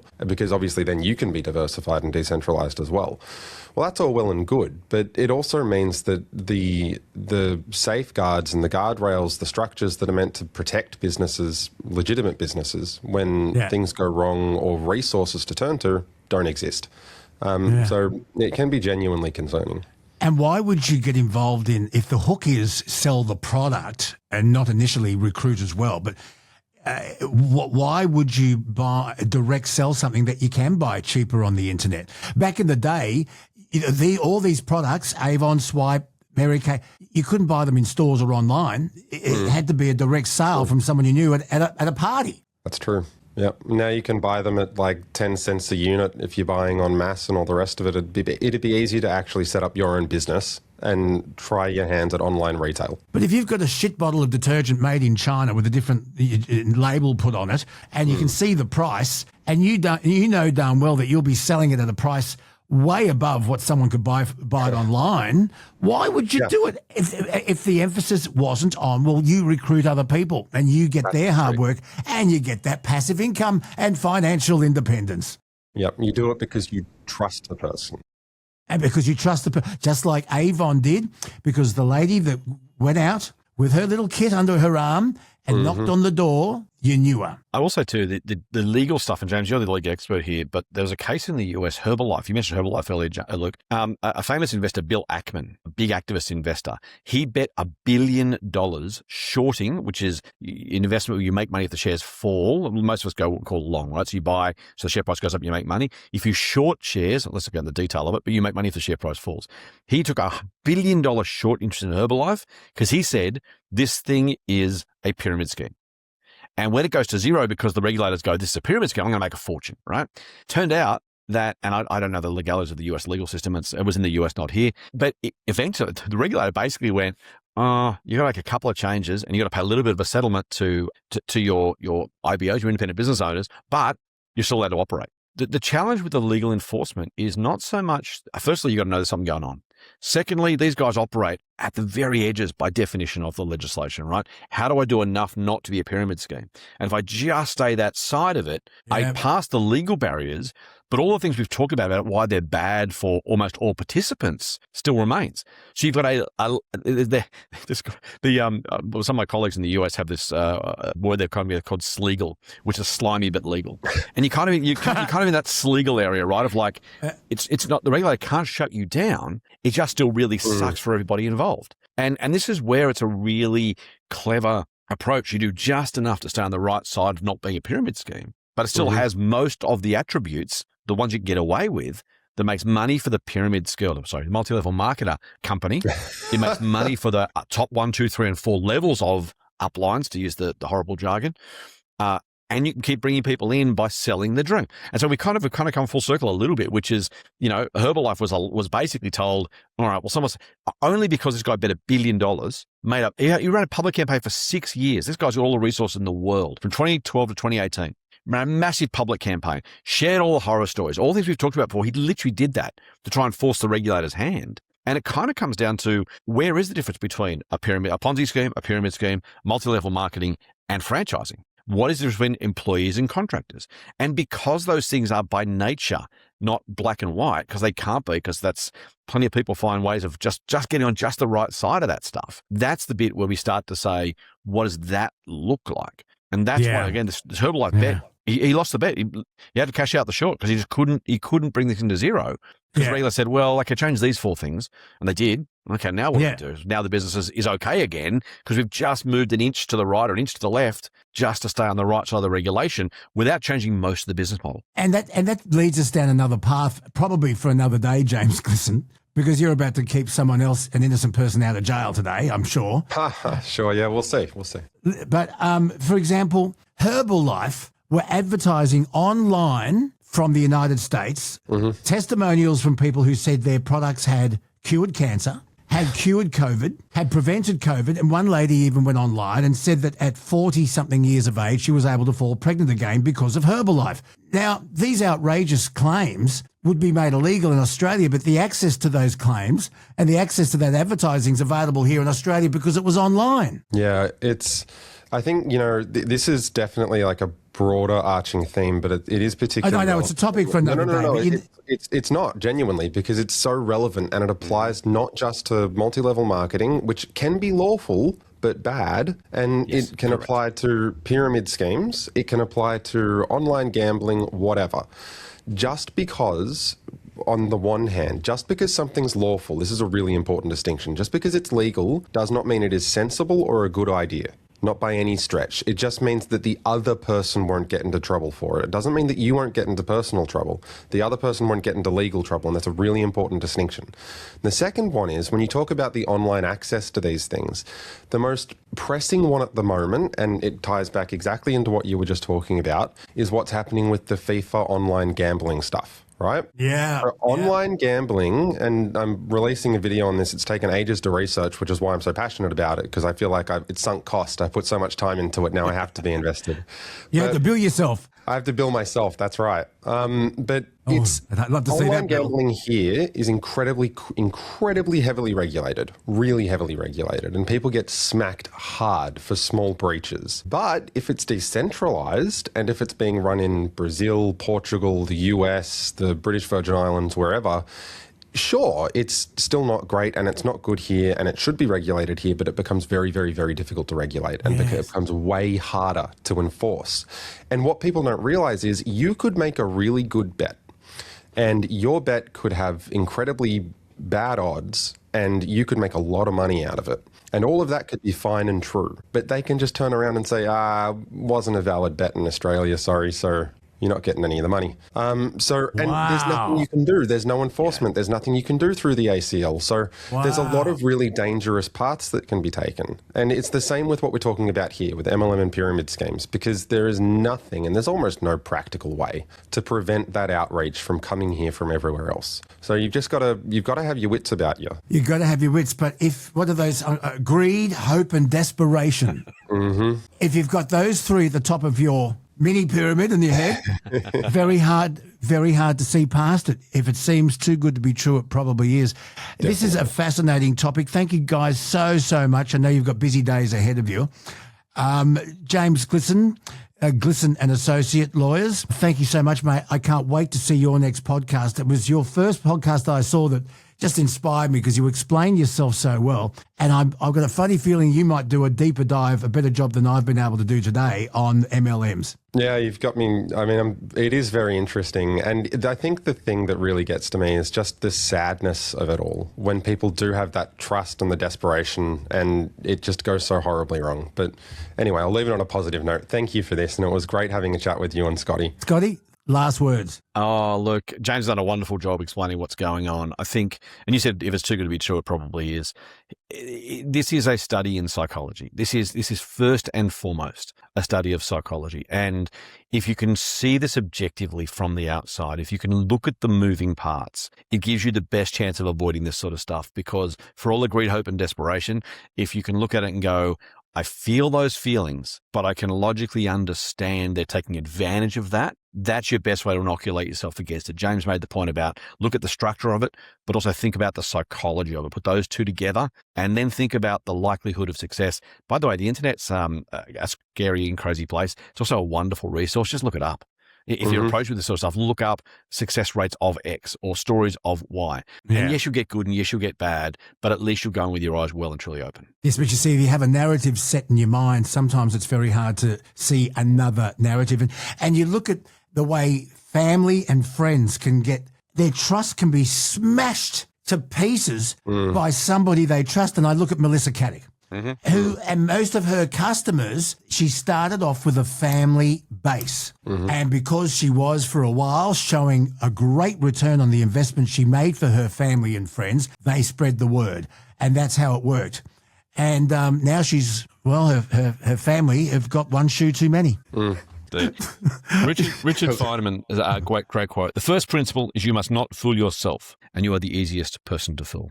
Absolutely. There you are. I should have said Melissa Caddick doesn't have a leg to stand on, but it's probably not. It's probably pushing it a little bit too far. But that's what I do. That's exactly what I do. Scotty Phillips, Motley Fool. How do people find you? Jump on fool.com.au. Thank you, Luke. I'm on all the socials. So you can find me everywhere. Hard to escape, Luke. Thanks for having me. Thanks for enjoy your caravan holiday. Where are you? I'm currently in Innisfail in Queensland on the way to Cairns, picking up the family there. And we're spending through. It's going to the tip and back. So it's going to be a great few weeks. That's great. Good on you, brother. It's good to see you. James Glissan and Associates. Look them up if you need help. James, good to talk to you. We'll catch up again soon, brother. Thanks, mate. Thanks, guys. Welcome to a show called The Man Cave. Man Cave. With Boner on the mic, it's a good day. Good day. Adam McDonald and Kelsey too. Thomas behind the scenes, producing all the goods. Have a good time on a Friday. Well, it is time for the Man Cave. There was a song in here somewhere. The Man Cave. Sad news today. The vice captain, Adam McDonald, had to have emergency surgery in the middle of the night the other night, and he's okay. Everything's going to be fine, but he can't be with us today. Personally, I think it's piss weak. I think he needs to toughen up, and I wouldn't care if he'd lost a kidney, his spleen, half his liver, and 2 legs. He should man up for the Man Cave, but we are man down today. But we have with us Bill Edgar, who is a regular on the Bonafide podcast in the Man Cave. He is the Coffin Confessor, and he has agreed to step in to huge shoes today. How are you, brother? Hey, I'm well, Luke. How are you doing? I'm going very, very well. And the millennial will be joining us in just a second. But you sent me a message, Bill Edgar, Coffin Confessor, and I'm just going to go to your emails now and read the beginning because I want you to explain your very exciting news. Australia to Hollywood, 5th season, have acquired the rights to one of Australia's most fascinating people with a job unlike any other on the planet. Bill Edgar is known as the Coffin Confessor, crashing funerals of the deceased, telling those his clients loved just how much they were loved, and those his clients loved to hate to F off. From the land down under, Bill Edgar is death's concierge and one of the few creators to have made it to Hollywood with variety in E.T. seeking interviews with the world's only funeral crasher. Billy Edgar, what have you been up to? What is all this about? Take us through it. Yeah, it's quite amazing, actually. It's taken some time, but I broke through to Hollywood, which is really good. 5th season, they love the idea, the concept, and so they're going to develop the drama series, which I'm really happy about. Okay, so what is 5th season? 5th season is a production company in LA. They're quite big. They look after shows like Ozark, MIA, a few others. Oh, right. So they do quite a lot of shows. And I was fortunate enough to be put forward by Ted Gold and Kobe Kobe Rowe, who are my people in LA, that sort of shown them the idea and the concept of the Coffin Confessor. And then they asked for the book. They got the book. They read the book and they loved it so much. So they said, holy crap, yeah, let's do it. So, yeah, very exciting. So can I say we discovered you before you were an international star?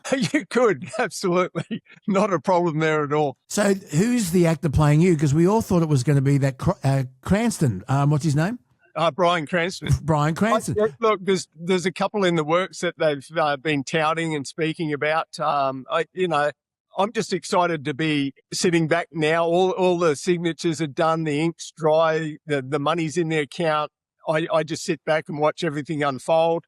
And I'm part of the team, which is really exciting. So I've never let go of the actual, the rights completely. I've actually attached myself to the rights and part of it. So I'm very excited. So I'm looking forward to seeing who it's going to be and how it's going to play out. Okay. Now, for people who are new, who have just discovered the Bonafide podcast and maybe didn't hear our first chat, which was just one of the best chats we've ever had, I'm so glad we met you. Explain the whole Coffin Confessor thing again. Okay, so the whole Coffin Confessor started as a joke. I told a dying man that I'd crash his funeral for him. We came up with a plan that I'd interrupt his service, tell his best mate to sit down, shut up or bugger off, because his best mate was trying to screw his wife while he was on his deathbed. There was also vultures in his family that he didn't want at his funeral, hadn't seen him in 30 years. Yeah. So he asked me to ask those people to stand up and remove themselves from the congregation or be forcefully removed because, like I say, 30 years hadn't seen them. So why were they there? They were there paying respects to themselves, not the deceased. And, it became a thing where I thought it was a one-off. Go and crash a funeral, say goodbye, that's it. But from that funeral went another, and it just kept going. Okay, but you're jumping over a bit. This guy was a friend of yours and he had stage 4 cancer and he knew that his time was up. And so he said, I want you to, because you were a private investigator by trade at this point. I still am, yes. Yeah, it's still up, which is another very interesting occupation. And so he had a handwritten letter that you had in your jacket pocket and the funeral's going ahead. The priest or whoever had done his bit. Would anyone else like to come up and say something? So you're sitting in the middle. No one knows you. And you go up to the lectern, correct? No, basically what had happened is it was done between me and my client, Graham, that I would stand and interrupt 2 minutes into his best mates performing the eulogy. Right. This is the best mate trying to root his wife. Yeah, that's right. Yeah. So I stood up in the middle of that at 2 minutes in. Where I was seated is where I stood. And I just said, excuse me, my name's Bill Edgar. Sit down, shut up, bugger off. The man in the coffin's got something to say, and this is what it is. And I opened the envelope, pull out the letter, and I read exactly what my client said. And tell us off the top of your head, as much as you can remember, what did that note say? So here you are. You've interrupted the so-called best man's eulogy. 2 minutes in, you stand up, and you've got the letter from the deceased, a letter from the grave, literally. Yeah. What did it say? It said, best friend of mine, you've been trying to screw my wife while I'm on my deathbed. Everything I've done in life has been for my wife, my family. You've tried to basically infiltrate it. And then it went on to say about, his family members that he didn't want there. He noticed that, that they could be there. And if they were there, they were to be told to get out because, like I say, 30 years he hadn't seen them. And there was vultures around as well. I get this in every funeral or every person I've met who's now no longer with us. They all have vultures in the family or vulture friends, and they're all scouring around waiting to see what's left for them or what they can take. It's really disheartening. Yeah. So you wrote the book, Bill Edgar, The Coffin Confessor. Please, folks, you've got to have a look at it, order it. And so you have been telling us for some time that there's interest from Hollywood. It's now confirmed that the production house, 5th season, have actually acquired the rights to your book and it's going ahead. Yeah, very exciting. So it's good news because I've been through a lot of turmoil and a lot of yes and no's from production companies, especially in Australia as well, that reached out and wanted to do something. And one gentleman actually told me from Hollywood, believe it or not, Marlon Wayans, you know, Marlon Wayans, the Wayans brothers. Yeah. He was in White Chicks. That's right. Yeah, right? Yeah. So I actually spoke with him about 2 years ago, and he said to me, he said, Bill, Hollywood is filled with broken dreams and promises. Yeah. But no matter what, never give up. And that was his idea and his saying to me, and I just kept going and going, and eventually the right people got it. They saw it, they knew what it was, they loved the idea and concept, and now they're running with it. So, so when you say they've acquired the rights to go ahead with this miniseries, and these are the same people, as you mentioned, that produced Ozark and a whole bunch of really, really successful series on streaming TV. Do you have much say in the casting, in the direction, in the way it's portrayed? Do you have any creative control, I guess is what I'm saying? Yeah, look, I'm an advisor. I've made myself basically open to the advisory role with the writers, which is where I wanted to be. I didn't want to have a say in anything like who was going to be the lead actor or anything like that, because it's not my field. And I've learned a long time ago that if you don't know something, don't pretend to know, because it'll fucking hit you in the face later on. These people that say, you know, fake it till you make it, forget that shit. Don't even go near there. Because I'm thinking Brad Pitt, obviously. Who would you like to see play you? I think, you know, I look at it this way, that Brad Pitt and people like that, they're sort of Hollywood movie stars. And I don't know if they do drama series. I've never seen Brad Pitt in a series. I mean, it could happen. I'm not sure. Me personally, I've always thought someone like Ryan Reynolds. It was just, only because I liked his style and, you know. Or his best mate, Hugh Jackman. Well, yeah. And there was another, you know, that was a thing I thought, you know, Hugh could actually, you know, he could pull it off for sure.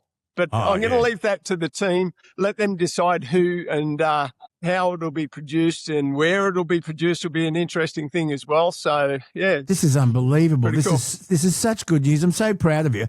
And do you get residual royalties, or is it a one-off payment for your book? Well, that was another thing. I've got a great entertainment lawyer in Sydney, John Gregory, who's absolutely brilliant, and he came up with the idea that we get residuals, royalties, we get ongoing forever. Yeah. Plus an upfront payment. Now, all that's been signed off and paid, and I'm excited about all that. And you know, when something's going to go ahead is when someone puts their money where their mouth is. That's the time you know it's going to move. Because now that we are really aware of how much can be made with residuals and royalties, I think back to the cast of Seinfeld, and Larry David and Larry David and Jerry Seinfeld don't have to ever work again, and neither do any of their families, because they not only owned it, but they got the residuals, they got the ongoings.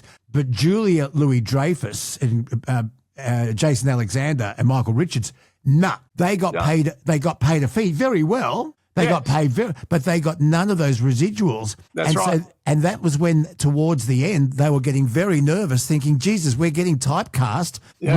When this all finishes, we're going to struggle to find work, and we won't have those residuals like Larry David and Jerry has. Yeah. So you've got to go long term, haven't you? Oh, absolutely. And I got offered a lot of money up front, and that was it, just to sell it and have nothing else to do with it. Yeah. You know? And I kept thinking about the longevity of it. And the other thing I thought of was, John thought of more so, was that, you know, what if they do bring out novelty toys or something? Action figures. Whatever it is. We put that across the board, and fifth season were very, very accommodating and very helpful and very fast. Like, honestly, as soon as they heard about it, I got told it'd be 6 to 12 months before papers, you know, are drawn up and everything. And it took, I think, 3 weeks. It was all done. That is such a great story. The millennial is with us here on the Man Cave. We are both so proud because, Kelsey, we knew the Coffin Confessor, Bill Edgar, before he was an international star. We got his ball. We can take credit for getting his ball rolling, because obviously. Anyway, that is just sensational news. So, how long until they start rolling? That's another thing. See, I don't know. I'm too excited to even care. But I mean, obviously, you want it to happen as soon as they can. But there is, once this is signed and done like it has so far, you think of the people that behind the scenes that are working on this is like, 2, 3, 4 people. There's not. There's like 100 people. Oh, yeah. It's incredible. And that's just the caterers. That's well, yeah. But then when it goes to actual production, they turn around and they say, Bill, you're responsible for about 3,000 people being employed on this. Unbelievable. And you're like, wow. Could you have insisted that they film it in Australia and employ Australians? No. No, it's not. Because that's what Robert Irwin did when they wanted to go with Dancing with the Stars again, because he's a huge star in America because of Dancing with the Stars. And he said, I'll be part of the next season, but I'm busy. I can't come to America. You got to bring the whole shebang to Australia. And they said yes. Well, that's Robert okay Irwin, though. For Robert to do. Me personally, I'm not one to rock the boat. I didn't want to demand anything. I was happy with what happened. And the other thing maybe is... on the sequel you can, Yeah, maybe. Who knows? But you know what? They say don't burn bridges. And I tell people all the time, I burn bridges all the time. Yeah. I'm a very good swimmer. I'm a great swimmer. So, But anyway, so it's good news. Oh, that is just unbelievable. I can't wait for this. This is going to be, are you going to get to go to set and hang out and Well, yeah, that was another thing. Yeah. Will you sit in one of those high-rise director chairs with your name on the back? I don't know. Look, at the end of the day, John, he put in the contract that they were to fly me over and accommodate food and all that whenever I go and enjoy my time. And I have said to Ted and Kobe that cameo appearances, for sure. I'd like to be in the funeral settings. Yes. And it'd be good to do that because later on down the track, they'll turn around and say the actual Coffin Confessor was actually in the show. Yeah. You just didn't see him. Obviously, they have to adapt this, the book, I guess, your story into something that fits a TV series. Oh, for sure. But will we see kind of your childhood and then who you are? Or are they are they inventing a new character? A backstory. Will we see a real backstory?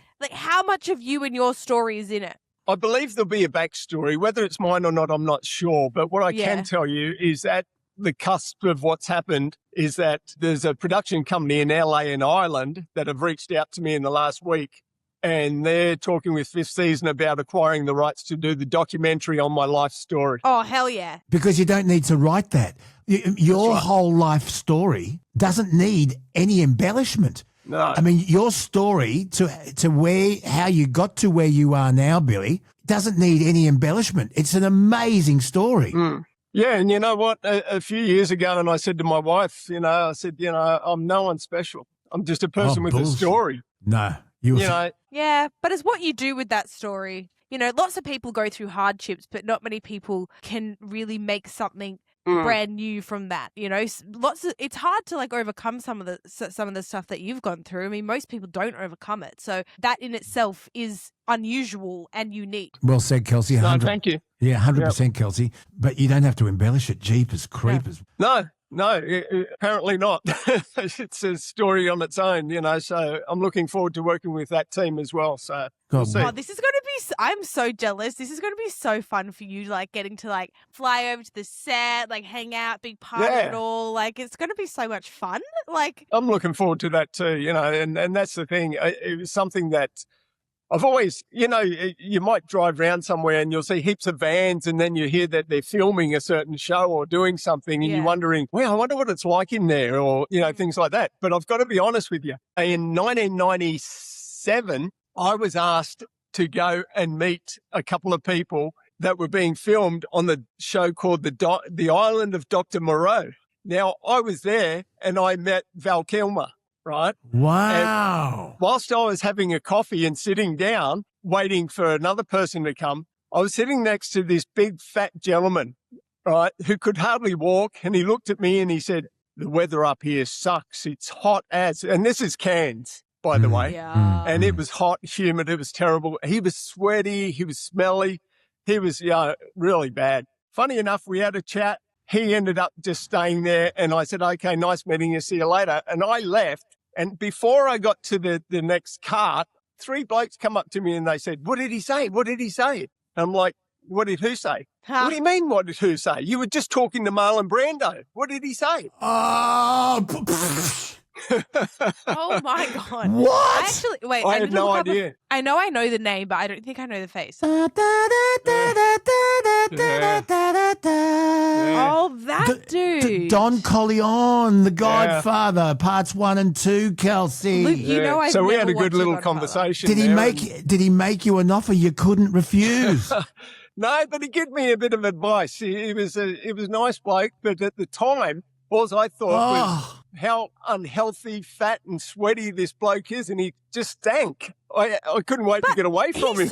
He's so like handsome. Why was he fat He and was. sweaty?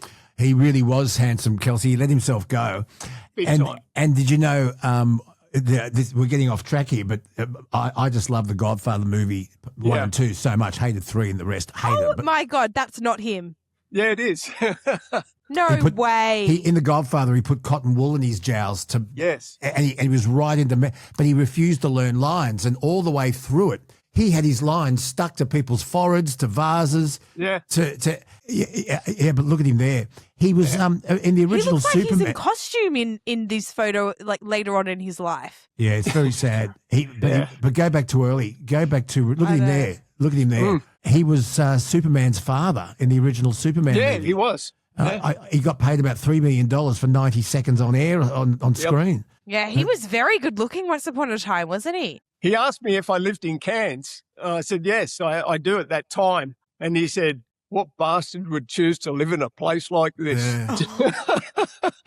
Marlon Brando, Yeah. public enemy number 1 for Cairns Oh, yeah. locals. Hated it. Yeah. So, yeah, I'd been on a studio set sort of setting before, and it was chaos, but it was controlled chaos. Oh, I did a film degree.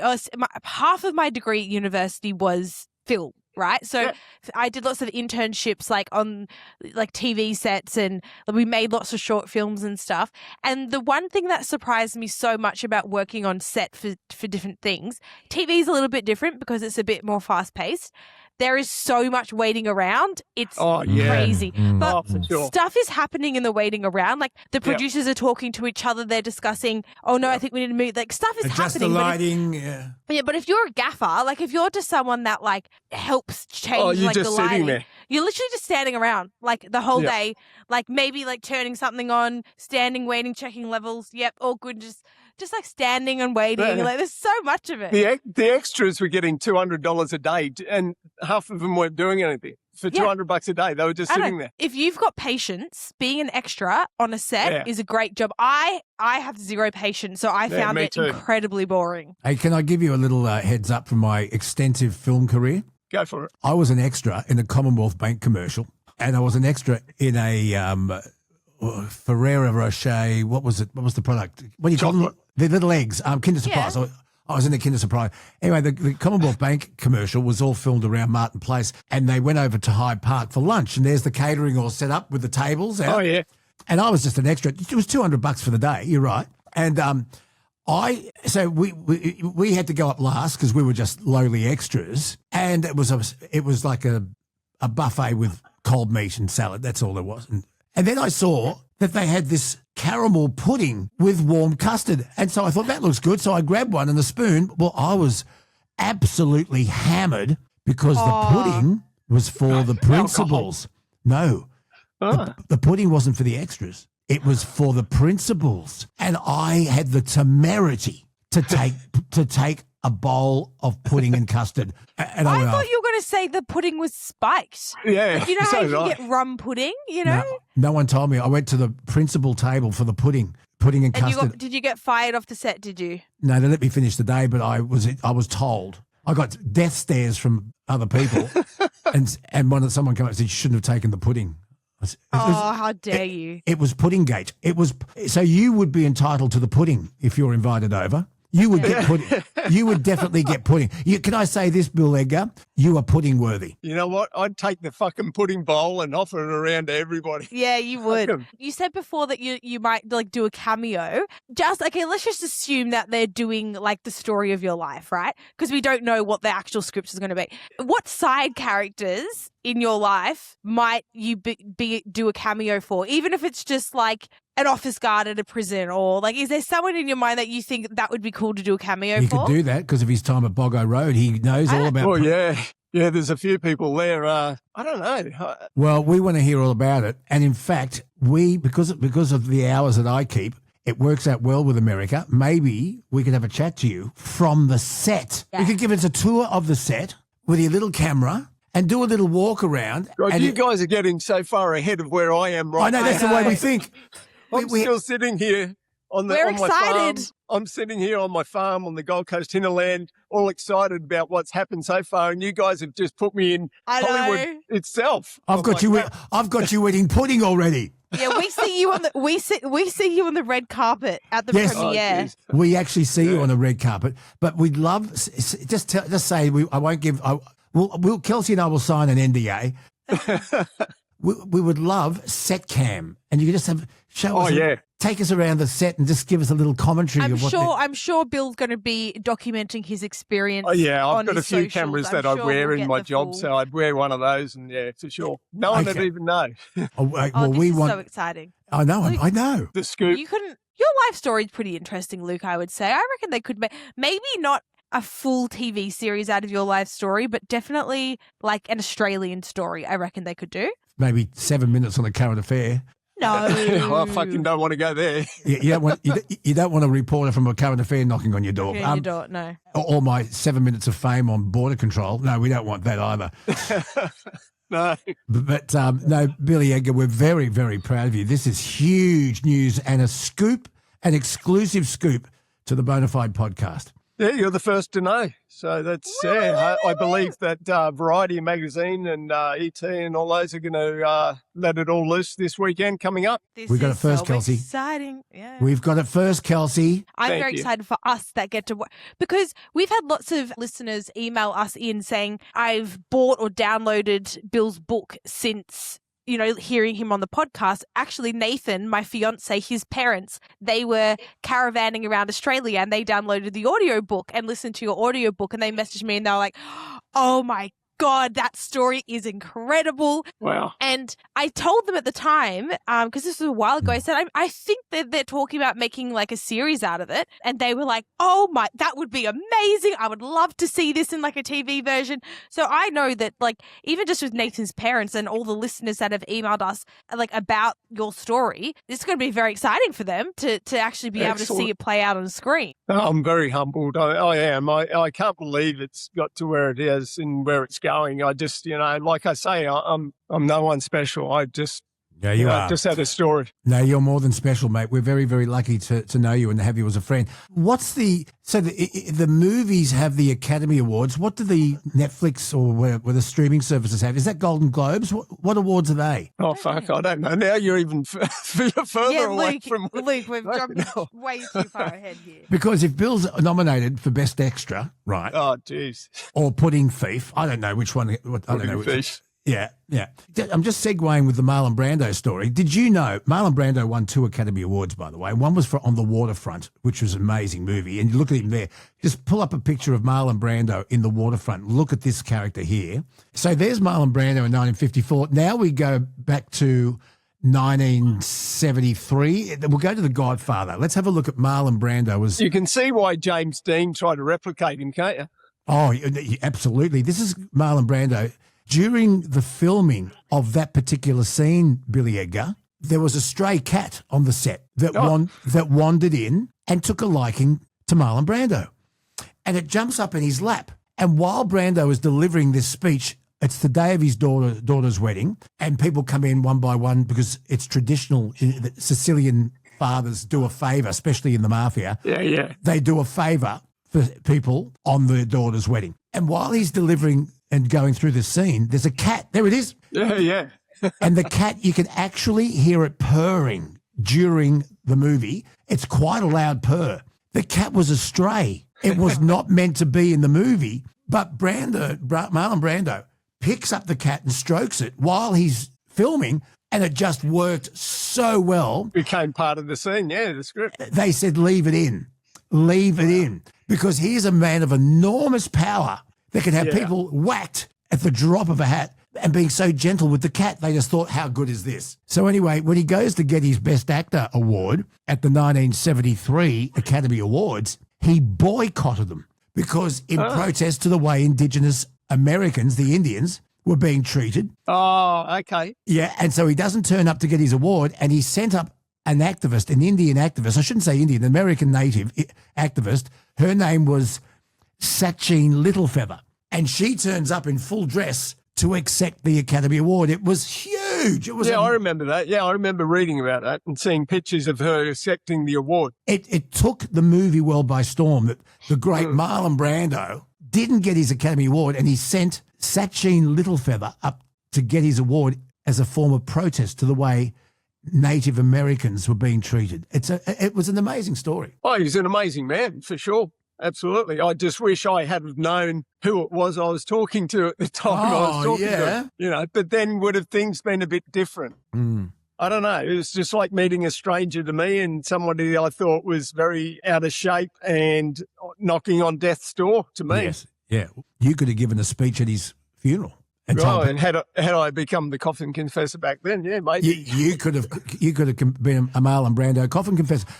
And I think the other thing is maybe you struck up a conversation because he knew you weren't overwhelmed and fawning at his feet, and maybe he liked that. Yeah, I believe so. I think that was the thing because, like I say, when I left and walked away, all these people were coming up asking me what he said and what we spoke about, and I'm like, who the fuck are you talking about? That big fat old man over there. Wow. Like, that's Marlon Brando. You've met some like pretty famous people before, Luke. Yeah. Like, did anyone surprise you, or like who was the most disappointing person? Two people.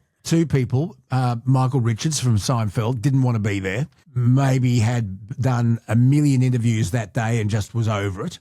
I heard, though, that he's a bit of a dick anyway. He was a huge dick. Yes, no answers. And I'm pretty good at asking open-ended questions where you've got to give more than just a yes or no. But didn't want to be there. And the other one, my absolute hero at the time was Graham Kennedy. And Graham Kennedy, star of radio, then the king of television, in Melbourne Tonight, huge Tonight show.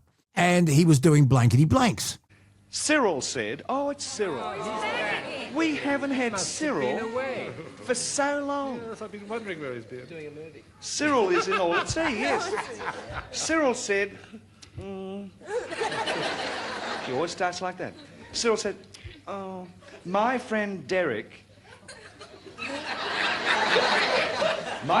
is so manly. He picks his teeth with blanks. That's what Cyril said. Derek was very butch. So I think you've got Stuart on. Jackhammer. Wouldn't that be butch? I think I'll have a go at me teeth.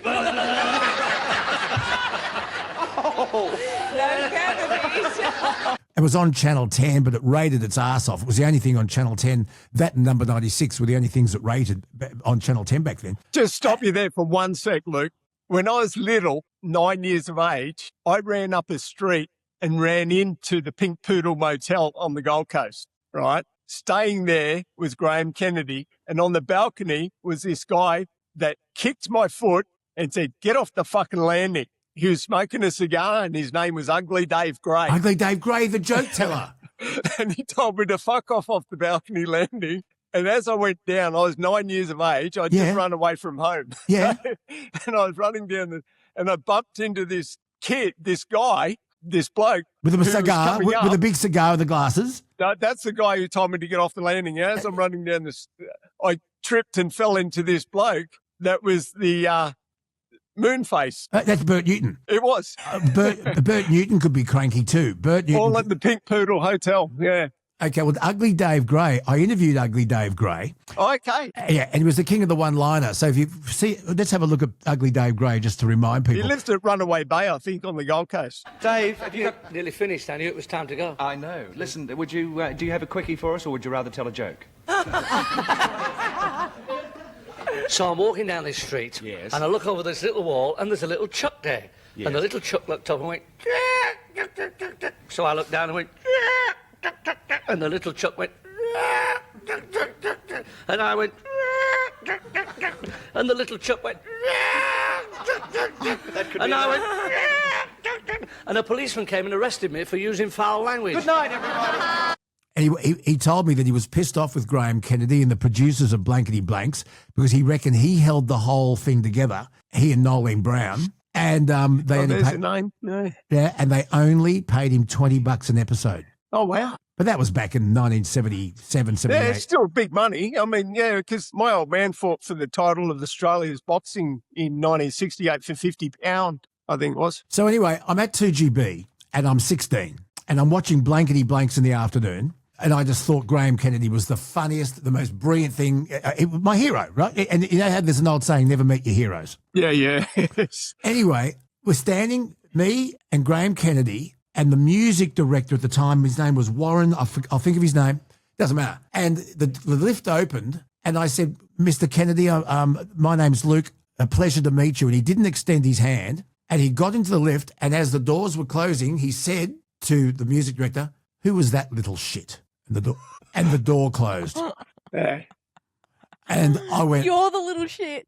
and I was the little shit. Oh. And I'll never forget it. Yeah, breaks your heart, doesn't it? There were 3 lifts. It was the one in the middle, 9th floor, corner of Liverpool and Sussex Street. Mr. Kennedy, I watch Blankety Blanks every day and I'm such a huge fan. What a pleasure to meet you. Oh, no. And he didn't put his hand out at the door. Who's that little shit? Oh, fuck. that's so mean. But, Bill, you were running away from home and you just happened to stumble into... I didn't know who the hell he was. I just saw him on TV a couple of weeks later. I didn't know who this guy was smoking a cigar and he's standing on a landing area and he just told me to fuck off. Yeah, ugly Dave It wasn't Graham. until years later that I found out who it was. And Bert Newton was there too. Bert Newton, Graham Kennedy, Bert Newton, Ugly Dave Gray, and there was probably 3 or 4 bikini girls with 4GG written on their bum. 4GG. So it was a radio promotion. Wow. Your life literally is a movie. My life is a fucking mistake of running into people that I had no idea who the fuck they were. Have you run into anybody else just like completely random? Completely random, no, but I did randomly just quite some time ago. I just wrote a comment or did something and Greg Page from the Wiggles reached out and we became Greg sort of Page, friends. yeah. So that was nice. But I've met some interesting people in my time. Like I looked after a lot of people in the nightclub scene and I bodyguarded for the Hoodoo Gurus, Savage Garden, Jimmy Barnes. Yeah, so I've done quite a lot of security work. I was asked to look after the gates when the presidents came to Cairns. I think that was 96. I've met a lot of people and I've done a lot of things, but I never really counted them as better than myself. We're all sort of just people doing their thing. What was Jimmy Barnes like to bodyguard for? You know what?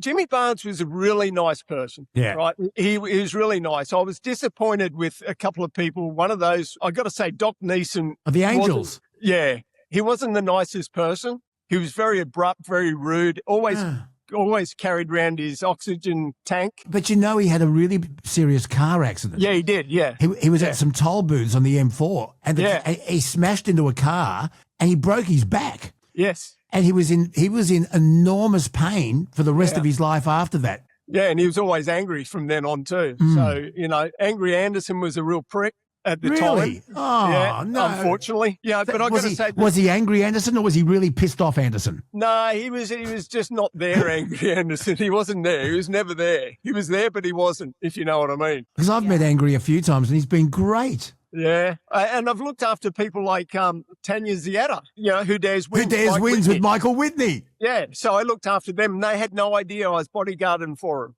which was really good because I'd just make sure that certain people didn't go close to them and do things, which was nice. And then Ken Doan, I've looked after Ken Doan the while artist. he was touring. Yeah. So I've done a lot with a lot of people, which is nice. Is that what bodyguards do? They just kind of like... Hide it. They conceal themselves in the crowd.